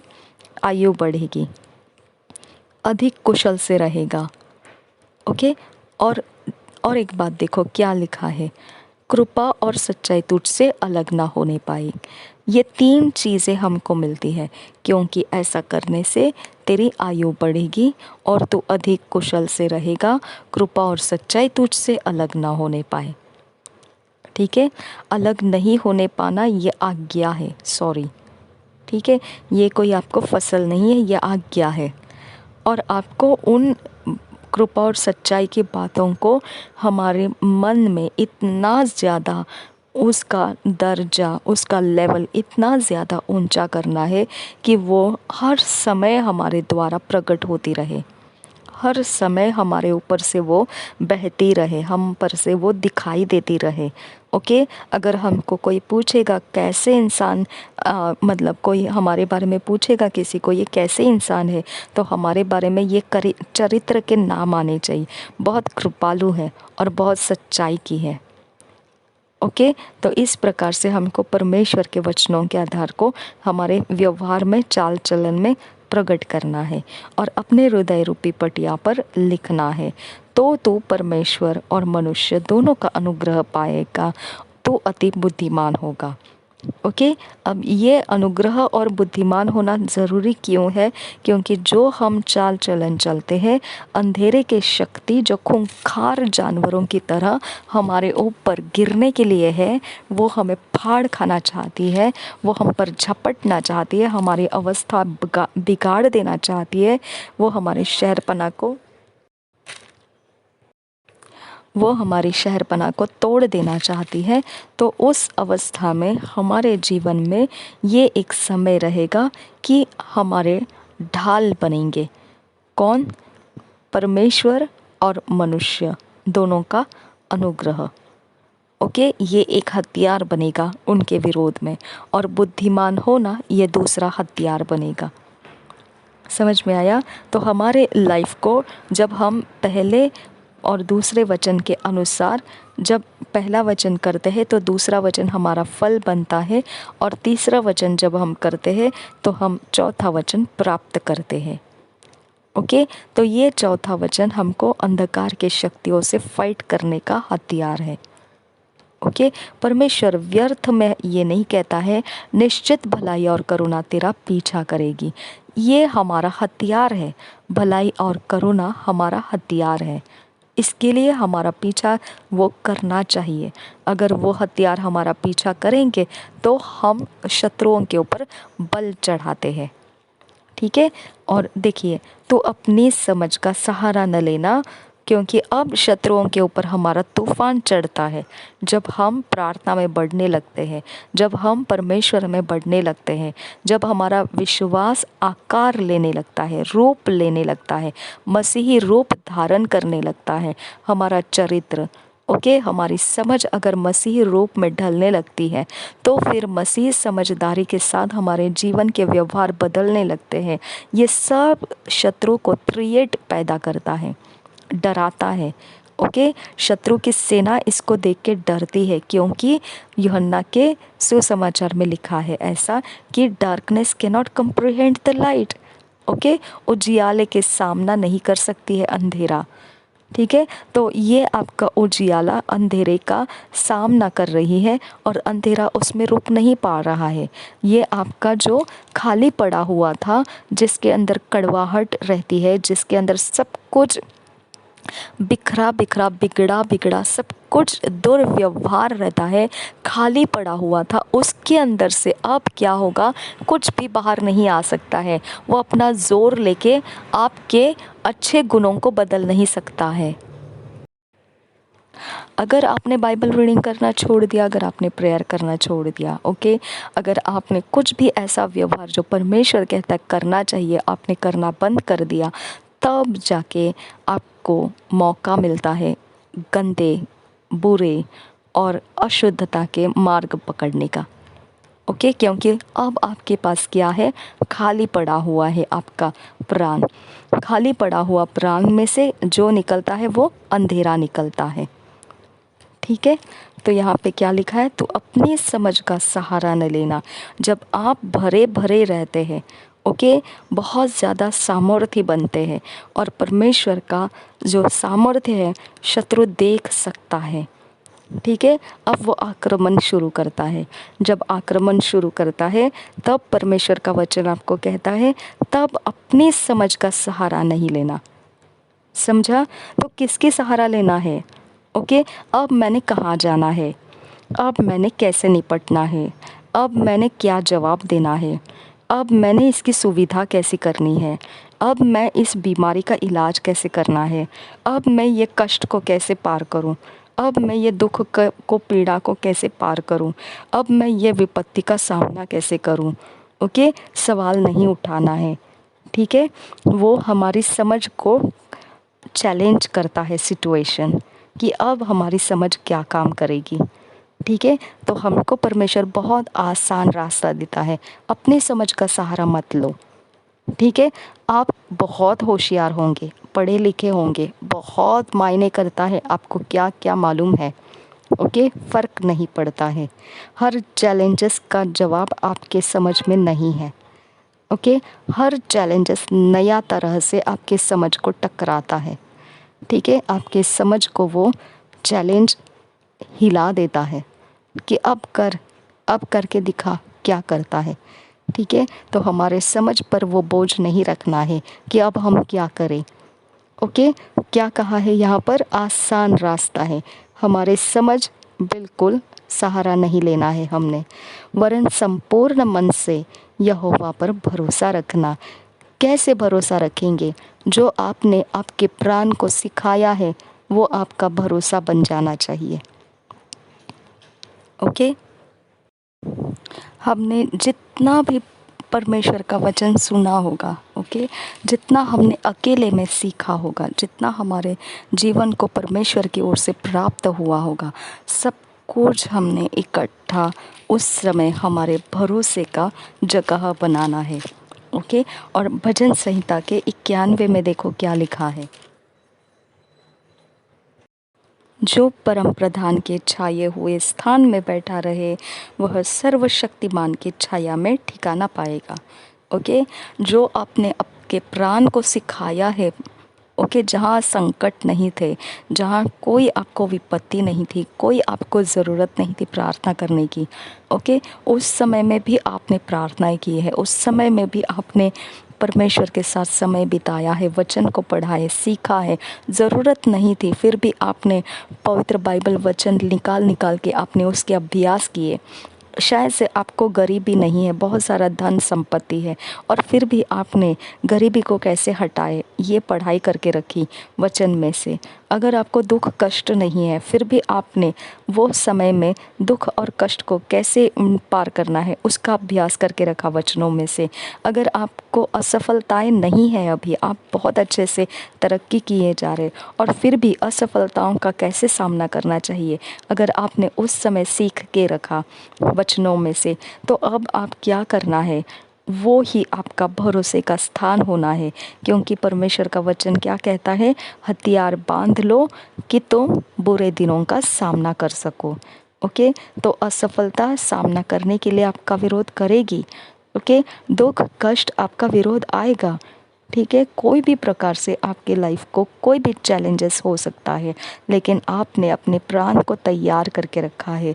और वही आपका भरोसे का ठिकाना होना चाहिए कि अगर ये चैलेंज में मैं नहीं जानता हूँ क्या करना है, लेकिन मेरा प्राण परमेश्वर पर टेक लेता है, वो उसके विषय मुझे सिखाएगा और मुझे पार कराएगा। ओके, ये देखो, जो परम प्रधान के छाए हुए स्थान में बैठा रहे, वह सर्वशक्तिमान की छाया में ठिकाना पाएगा। मैं यहोवा के विषय कहूँगा, वह मेरा शरण स्थान और गढ़ है, वह मेरा परमेश्वर है, मैं उस पर भरोसा रखूँगा। वह तुझे बहेलिए के जाल से और महामारी से बचाएगा। वह तुझे अपने पंखों की आड़ में ले लेगा और तू उसके परों के नीचे शरण पाएगा। उसकी सच्चाई तेरे लिए ढाल और झिलम ठहरेगी। तू न रात के भय से डरेगा और न उस तीर से जो दिन को उड़ता है, न उस मरी से जो अंधेरे में फैलती है, और न उस महारोग से जो दिन दोपहरी में उजाड़ता है। तेरे निकट 1000 और तेरी दाहिनी ओर 10,000 गिरेंगे, परंतु वह तेरे पास न आएगा। परंतु तू अपनी आँखों से दृष्टि करेगा और दुष्टों के अंत को देखेगा। हे यहोवा, तू मेरा शरण स्थान ठहरा है। तूने जो परम प्रधान को अपना धाम मान लिया है, इसलिए कोई विपत्ति तुझ पर न पड़ेगी, न कोई दुख तेरे डेरे के निकट आएगा। क्योंकि वह अपने दूतों को तेरे निमित्त आज्ञा देगा कि जहाँ कहीं तू जाए वे तेरी रक्षा करे। वे तुझको हाथों हाथ उठा लेंगे। ऐसा न हो कि तेरे पाँवों में पत्थर से ठेस लगे। तू सिंह और नाग को कुचलेगा, तू जवान सिंह और अजगर को लताड़ेगा। उसने जो मुझसे स्नेह किया है, इसलिए मैं उसको छुड़ाऊंगा। मैं उसको ऊंचे स्थान पर रखूंगा, क्योंकि उसने मेरे नाम को जान लिया है। जब वह मुझको पुकारे, तब मैं उसकी सुनूंगा। संकट में मैं उसके संग रहूंगा। मैं उसको बचाकर उसकी महिमा बढ़ाऊंगा। मैं उसको दीर्घ आयु से तृप्त करूंगा और अपने किए हुए उद्धार का दर्शन दिखाऊंगा। और 92 93 भी पढ़ेंगे हम। यहोवा स्तुति का गीत 92। यहोवा का धन्यवाद करना भला है। हे परम प्रधान, तेरे नाम का भजन गाना। प्रातः काल को तेरी करुणा और प्रति रात तेरी सच्चाई का प्रचार करना। 10 तार वाले बाजे और सारंगी पर और वीणा पर गंभीर स्वर से गाना भला है। क्योंकि हे यहोवा, तूने मुझको अपने काम से आनंदित किया है और मैं तेरे हाथों के कामों के कारण जय जयकार करूँगा। हे यहोवा, तेरे काम क्या ही बड़े हैं, तेरी कल्पनाएं बहुत गंभीर है। पशु समान मनुष्य इसको नहीं समझता और मूर्ख इसका विचार नहीं करता कि दुष्ट जो घास के समान फूलते फलते हैं और सब अनर्थकारी जो प्रफुल्लित होते हैं, यह इसलिए होता है कि वे सर्वदा के लिए नष्ट हो जाए। परंतु हे यहोवा, तू सदा विराजमान रहेगा। क्योंकि हे यहोवा, तेरे शत्रु, हाँ तेरे शत्रु नष्ट होंगे और अनर्थकारी तितर बितर होंगे। तो अब आप बताइए, यहाँ पर परमेश्वर वायदा रखता है ना। तेरे शत्रु यानी परमेश्वर का शत्रु है, ओके, और अनर्थकारी भी है। ठीक है, दोनों के विषय में दिया है, वो नष्ट होंगे और तितर बितर होंगे। परंतु मेरा सींग तूने जंगली सांड का सा ऊंचा किया है। मैं तट के तेल से चुपड़ा गया हूँ। मैं अपने शत्रुओं पर दृष्टि करके और उन कुकर्मियों का हाल जो मेरे विरुद्ध उठे थे सुनकर संतुष्ट हुआ हूँ। धर्मी लोग खजूर के समान फूले फलेंगे और लबानोन के देवदार के समान बढ़ते रहेंगे। हे वे यहोवा के भवन में रोपे जाकर हमारे परमेश्वर के आंगनों में फूले फलेंगे। वे पुराने होने पर भी फलते रहेंगे और रस भरे और लहलहाते रहेंगे, जिससे यह प्रकट हो कि यहोवा सच्चा है। वह मेरी चट्टान है और उसमें कुटिलता कुछ भी नहीं। परमेश्वर यहोवा का प्रताप। 93 वचन। यहोवा राजा है, उसने महात्म्य का पहरावा पहना है। यहोवा पहरावा पहने हुए और सामर्थ्य का फेटा बांधे है। इस कारण जगत स्थिर है, वह नहीं टलने का। हे यहोवा, तेरी राजगद्दी अनादिकाल से स्थिर है, तू सर्वदा से है। हे यहोवा, महानदों का कोलाहल हो रहा है, महानदों का बड़ा शब्द हो रहा है। महानद गरजते हैं महासागर के शब्द से और समुद्र के महातरंगों से। विराजमान यहोवा अधिक महान है, तेरी चेतावनियाँ अति विश्वास योग्य है। हे यहोवा, तेरे भवन को युग युग पवित्रता ही शोभा देती है। परमेश्वर सबका न्याय। 94 वचन। हे यहोवा, हे बदला लेने वाले परमेश्वर, हे बदला लेने वाले परमेश्वर, अपना तेज दिखा। हे पृथ्वी के न्यायी, उठ और घमंडियों को बदला दे। हे यहोवा, दुष्ट लोग कब तक डींग मारते रहेंगे। वे बकते और ढिठाई की बातें बोलते हैं, सब अनर्थकारी बड़ाई मारते हैं। हे यहोवा, वे तेरी प्रजा को पीस डालते हैं, वे तेरे निज भाग को दुख देते हैं। वे विधवा और परदेशी का घात करते और अनाथों को मार डालते हैं और कहते हैं, यह न देखेगा, याकूब का परमेश्वर विचार न करेगा। तुम जो प्रजा में पशु सरीखे हो, विचार करो। और हे मूर्खों, तुम कब बुद्धिमान बनोगे? जिसने कान दिया, क्या वह आप नहीं सुनता? जिसने आँख रची, क्या वह आप नहीं देखता? जो जाति जाति को ताड़ना देता और मनुष्यों को ज्ञान सिखाता है, क्या वह न समझाएगा? यहोवा मनुष्य की कल्पनाओं को जानता है कि वे मिथ्या है। हे याह, क्या ही धन्य है वह पुरुष जिसको तू ताड़ना देता है और अपनी व्यवस्था सिखाता है, क्योंकि तू उसकी विपत्ति के दिनों में उस समय तक चैन देता रहता है, जब तक दुष्टों के लिए गड्ढा नहीं खोदा जाता। क्योंकि यहोवा अपनी प्रजा को न तजेगा, वह अपने निज भाग को न छोड़ेगा, परंतु न्याय फिर धर्म के अनुसार किया जाएगा और सारे सीधे मन वाले उसके पीछे पीछे हो लेंगे। कुकर्मियों के विरुद्ध मेरी ओर कौन खड़ा होगा? मेरी ओर से अनर्थकारियों का कौन सामना करेगा? यदि यहोवा मेरा सहायक न होता तो क्षण भर में मुझे चुपचाप होकर रहना पड़ता। जब मैंने कहा मेरा पाँव फिसलने लगा है, तब हे यहोवा, तेरी करुणा ने मुझे थाम लिया।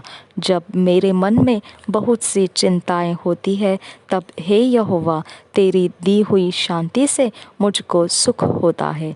क्या तेरे और दुष्टों के सिंहासन के बीच संधि होगी? जो कानून की आड़ में उत्पात मचाते हैं, वे धर्मी का प्राण लेने को दल बांधते हैं और निर्दोष को प्राण दंड देते हैं। परंतु यहोवा मेरा गढ़ और मेरा परमेश्वर मेरी शरण के चट्टान ठहरा है। उसने उनका अनर्थ काम उन्हीं पर लौटाया है और वह उन्हें उन्हीं की बुराई के द्वारा नष्ट करेगा। हमारा परमेश्वर यहोवा उनका सत्यानाश करेगा। स्तुति का गीत। 95 वचन। अध्याय। आओ हम यहोवा के लिए ऊंचे स्वर से गाए, अपने उद्धार की चट्टान का जय जयकार करें।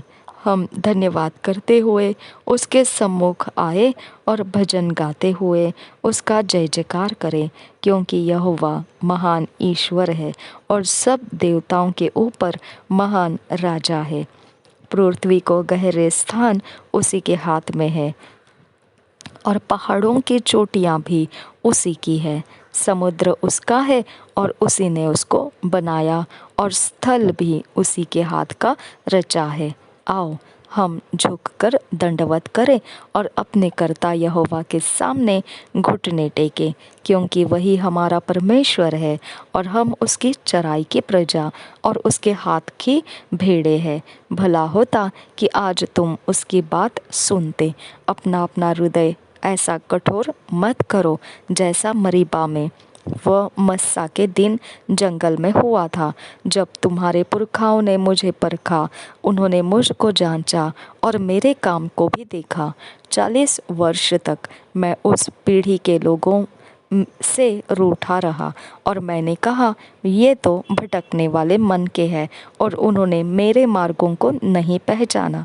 इस कारण मैंने क्रोध में आकर शपथ खाई कि ये मेरे विश्राम स्थान में कभी प्रवेश न करने पाएंगे। परमेश्वर सर्वोच्च राजा। 96 अध्याय। यहोवा के लिए एक नया गीत गाओ, हे सारी पृथ्वी के लोगों, यहोवा के लिए गाओ, यहोवा के लिए गाओ, उसके नाम को धन्य कहो। दिन प्रतिदिन उसके किए हुए उद्धार का शुभ समाचार सुनाते रहो। अन्य जातियों में उसकी महिमा का और देश देश के लोगों में उसके आश्चर्य कर्मों का वर्णन करो, क्योंकि यहोवा महान और अति स्तुति के योग्य है। वह सब देवताओं से अधिक भय योग्य है, क्योंकि देश देश के सब देवता तो मूर्तें ही है, परंतु यहोवा ही ने स्वर्ग को बनाया है। उसके चारों ओर वैभव और ऐश्वर्य है, उसके पवित्र स्थान में सामर्थ्य और शोभा है। हे देश देश के कुल के लोगों, यहोवा का गुणानुवाद करो, यहोवा की महिमा और सामर्थ को मानो। यहोवा के नाम की ऐसी महिमा करो जो उसके योग्य है। भेंट लेकर उसके आंगनों में आओ, पवित्रता से शोभायमान होकर यहोवा को दंडवत करो। हे सारी पृथ्वी के लोगों, उसके सामने कांपते रहो। जाति जाति में कहो, यहोवा राजा हुआ है और जगत ऐसा स्थिर है कि वह टलने का नहीं। वह देश देश के लोगों का न्याय खराई से करेगा। आकाश आनंद करे और पृथ्वी मगन हो, समुद्र और उसमें की सब वस्तुएं गरज उठे, मैदान और जो कुछ उसमें है वह प्रफुल्लित हो। उसी समय वन के सारे वृक्ष जय जयकार करेंगे।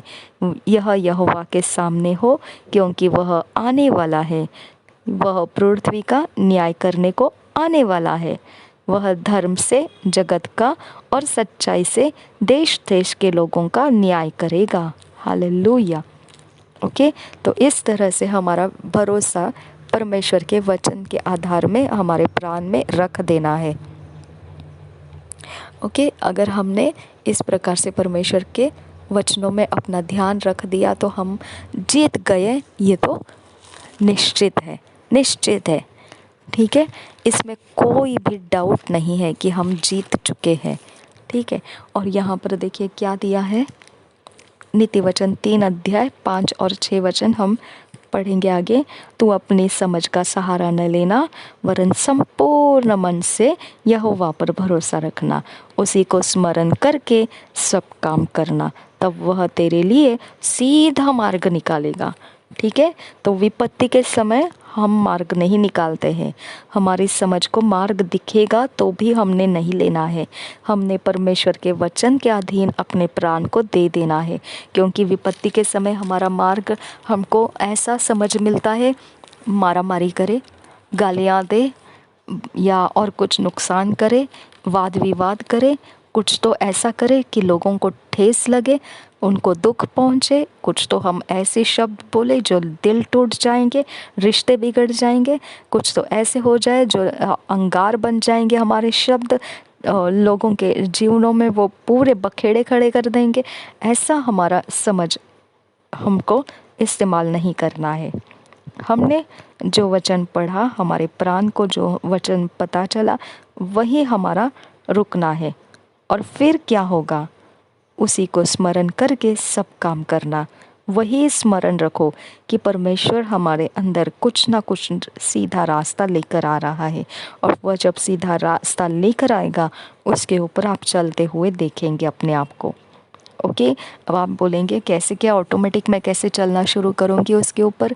तो आपको ऑटोमेटिक ही बोलना है, क्योंकि देखो आप जब सुबह उठते हैं तो एक रास्ते में आप शुरू हो गए होते हैं। वो रास्ता किसने बनाया? समझ में आया? आपने जब आप रुक जाते हैं, कहीं बैठ जाते हैं चेयर पर कहीं पर, तो आप उठकर चलना शुरू करते हैं। वो रास्ता किसने बनाया? आप कुछ सोच रहे हैं, वो सोच का रास्ता में आप चले गए, वो रास्ता किसने बनाया? ओके। तो हमारे लिए रास्ते बने हुए हैं, हम उसके ऊपर निकल पड़ते हैं। लेकिन जब हम परमेश्वर के वचन को आधार लेकर रुके रहते हैं, तो हम जब चलने लगते हैं तो परमेश्वर के वचन हमारे रास्ते बनते हुए चलाना शुरू हो जाता है। ओके। हमारे सारे काम परमेश्वर के वचन का रास्ता होता है, और वो रास्ते से हम जाते हैं जो परमेश्वर ने सीधाई का रास्ता कहा है। ठीक है। तो इस तरह से हमारा परमेश्वर के ऊपर भरोसा रखने का फ़ायदा होता है।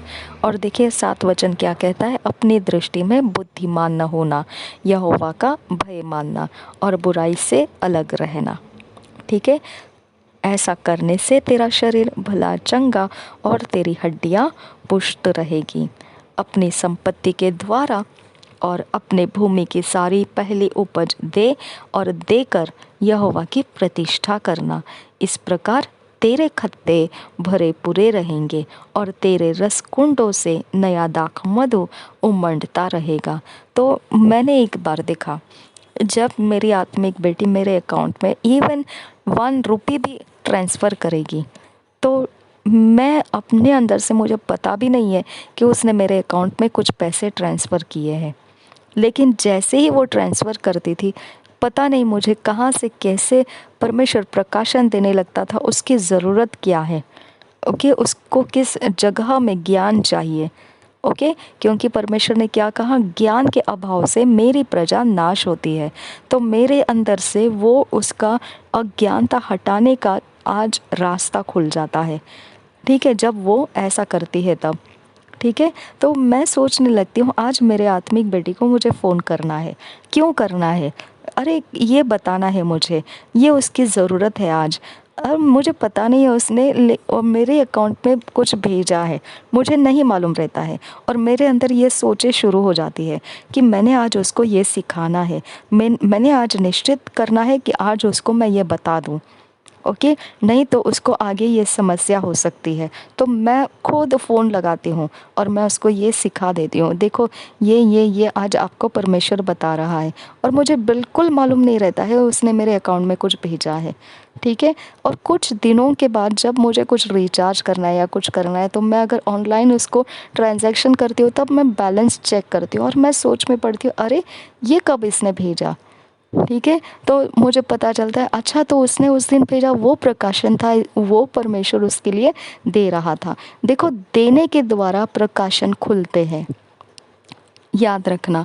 ठीक है। जब आप देते हो परमेश्वर के राज्य के लिए, आपके अंदर का ज्ञान भरने लगता है।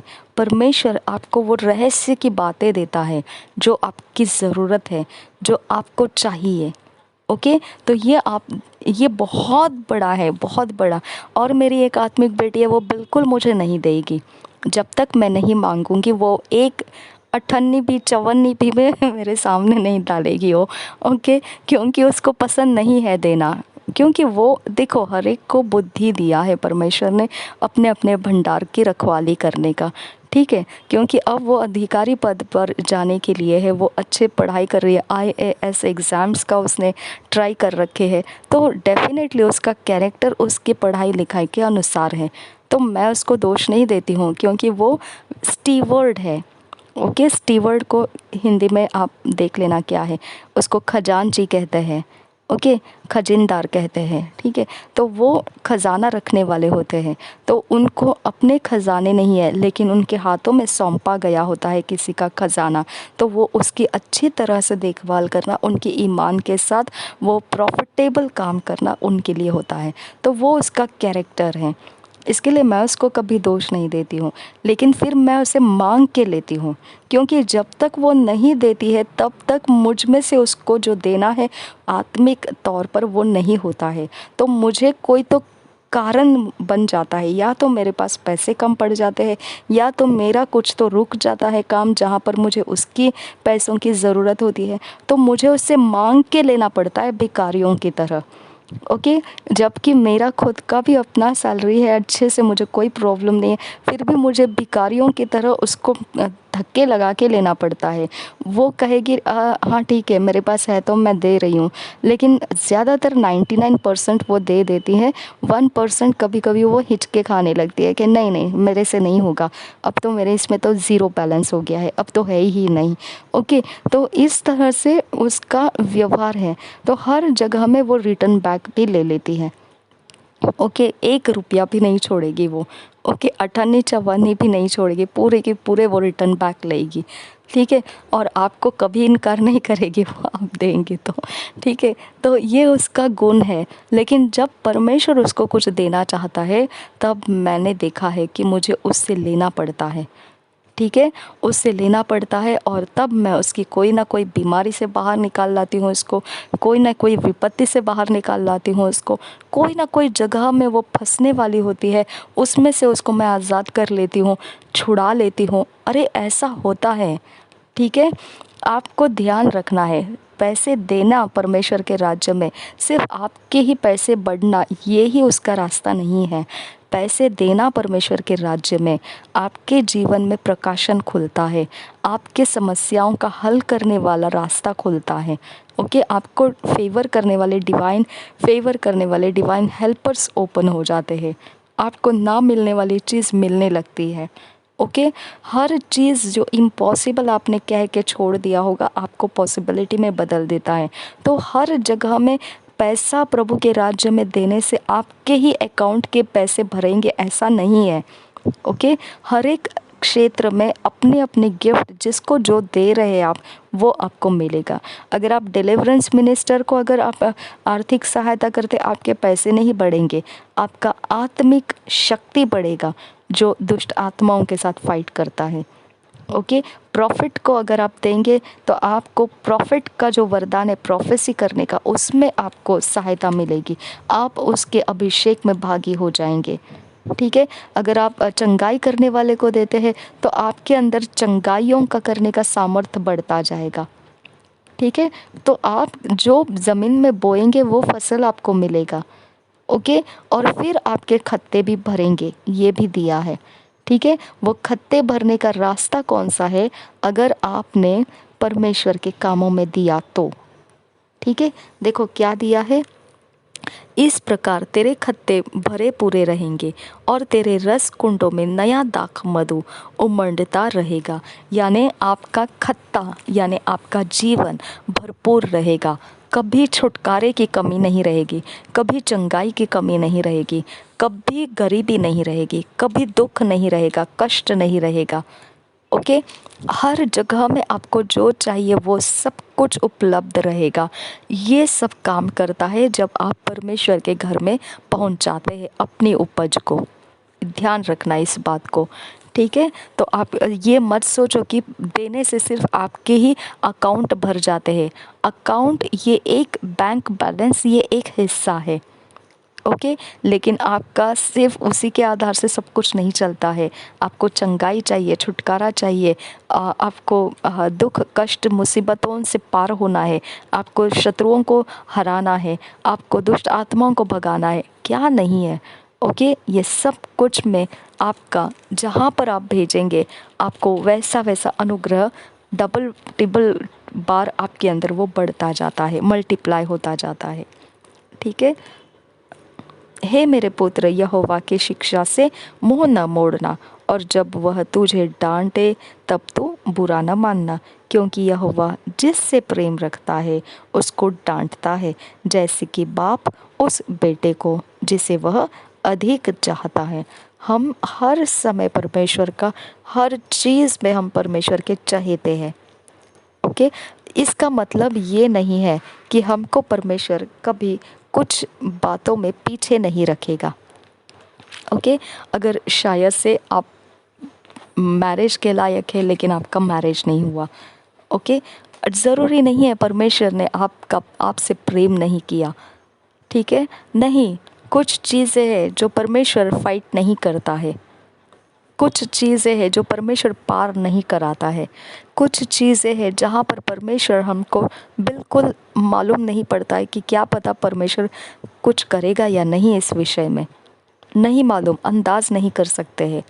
ओके, ऐसे अवस्थाओं में भी हमको ये ध्यान रखना है कि ये अवस्था हमको खाने के लिए नहीं है, हमको निगल जाने के लिए नहीं है।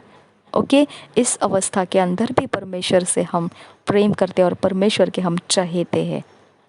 ठीक है, और इसके बारे में क्या होगा परमेश्वर जानता है, हमको नहीं पता। ओके, लेकिन उसके कारण आप ये मत सोचो कि बस अब परमेश्वर तो कुछ किया नहीं, छोड़ दो, अब मैं जा रही हूँ अपने रास्ते।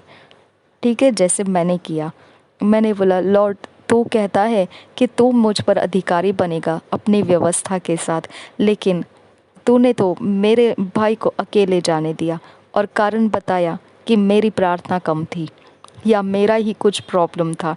लेकिन पिता परमेश्वर फिर तू ऐसे कारण देता है तो फिर कैसे क्या मैं तेरे ऊपर टेक लूँ। ओके, ऐसा मैंने कहा था। इसके लिए मैंने बोला था तू रहने दे, तेरा अधिकार तू बाजू में रख, मुझे इंसान दे दे जो मेरे ऊपर अधिकार कर सके। ओके, और मुझ पर अधिकार करने वाला मेरे लिए मेरे हस्बैंड होकर मुझे प्रभु ने अच्छे मैरिज से ब्लेस किया। लेकिन उसके बाद की समस्याओं का मैं वर्णन भी नहीं करूँगी। ओके, क्योंकि जो परमेश्वर कहता है वो सच है। ठीक है, वो अपने सब कुछ में, वो मेरा सारा प्रेयर टाइम, सब मिनिस्ट्री के गिफ्ट्स सब कुचल गए थे पूरी तरह से, लेकिन प्रभु ने उभार के दोबारा हमको स्थिर कर दिया। ठीक है, तो हर जगह में परमेश्वर जो कहता है हमको वो तुच्छ नहीं जानना है, हमारा फ़ायदा नहीं है उसके अंदर, हमको परमेश्वर से कुछ लाभ दिखाई नहीं देता है। लेकिन अगर वो परमेश्वर का वचन है तो हम, अगर वो वाणी है परमेश्वर की, तो हमको उसके अधीन जाने में कोई शर्म नहीं आनी चाहिए, कोई डर नहीं आना चाहिए, कोई दो मतलब नहीं आना चाहिए। ओके, तो हम इतना आसान हो जाते हैं। इसके बाद अब मुझे कोई कुछ बोले कि ये करने से तुझे क्या फ़ायदा है, तो मैं उसको जवाब तैयार हूँ। ओके, क्योंकि मेरे लिए अब ऐसा कोई रास्ता नहीं रहा कि जिसके बारे में मैं कह सकूँ लॉर्ड तू रहने दे बाजू में, तू मेरे लिए ये कर दे, बस इतना ही काफ़ी है। ये बोलने का रास्ता नहीं रहा। ओके, क्योंकि मैंने देखा कि जो हम समझते हैं उपाय, वो उपाय नहीं रहता है। जो परमेश्वर कहता है उपाय कि मैं तुझ पर अधिकारी रहूँगा, वही मेरे लिए उपाय रहा और अभी भी वही है, वो बदला नहीं। ओके, वो कायम रहा। ठीक है, जो परमेश्वर कहता है वही कायम रहता है, जो हम उपाय समझते हैं वो उपाय नहीं रहता है। कितना भी, कैसे भी अवस्था रहे, कैसे भी व्यवस्था रहे, उसके अधीन रहने में ही जीवन है। ओके, हमको उस दबाव से हटने में कोई लाभ नहीं है।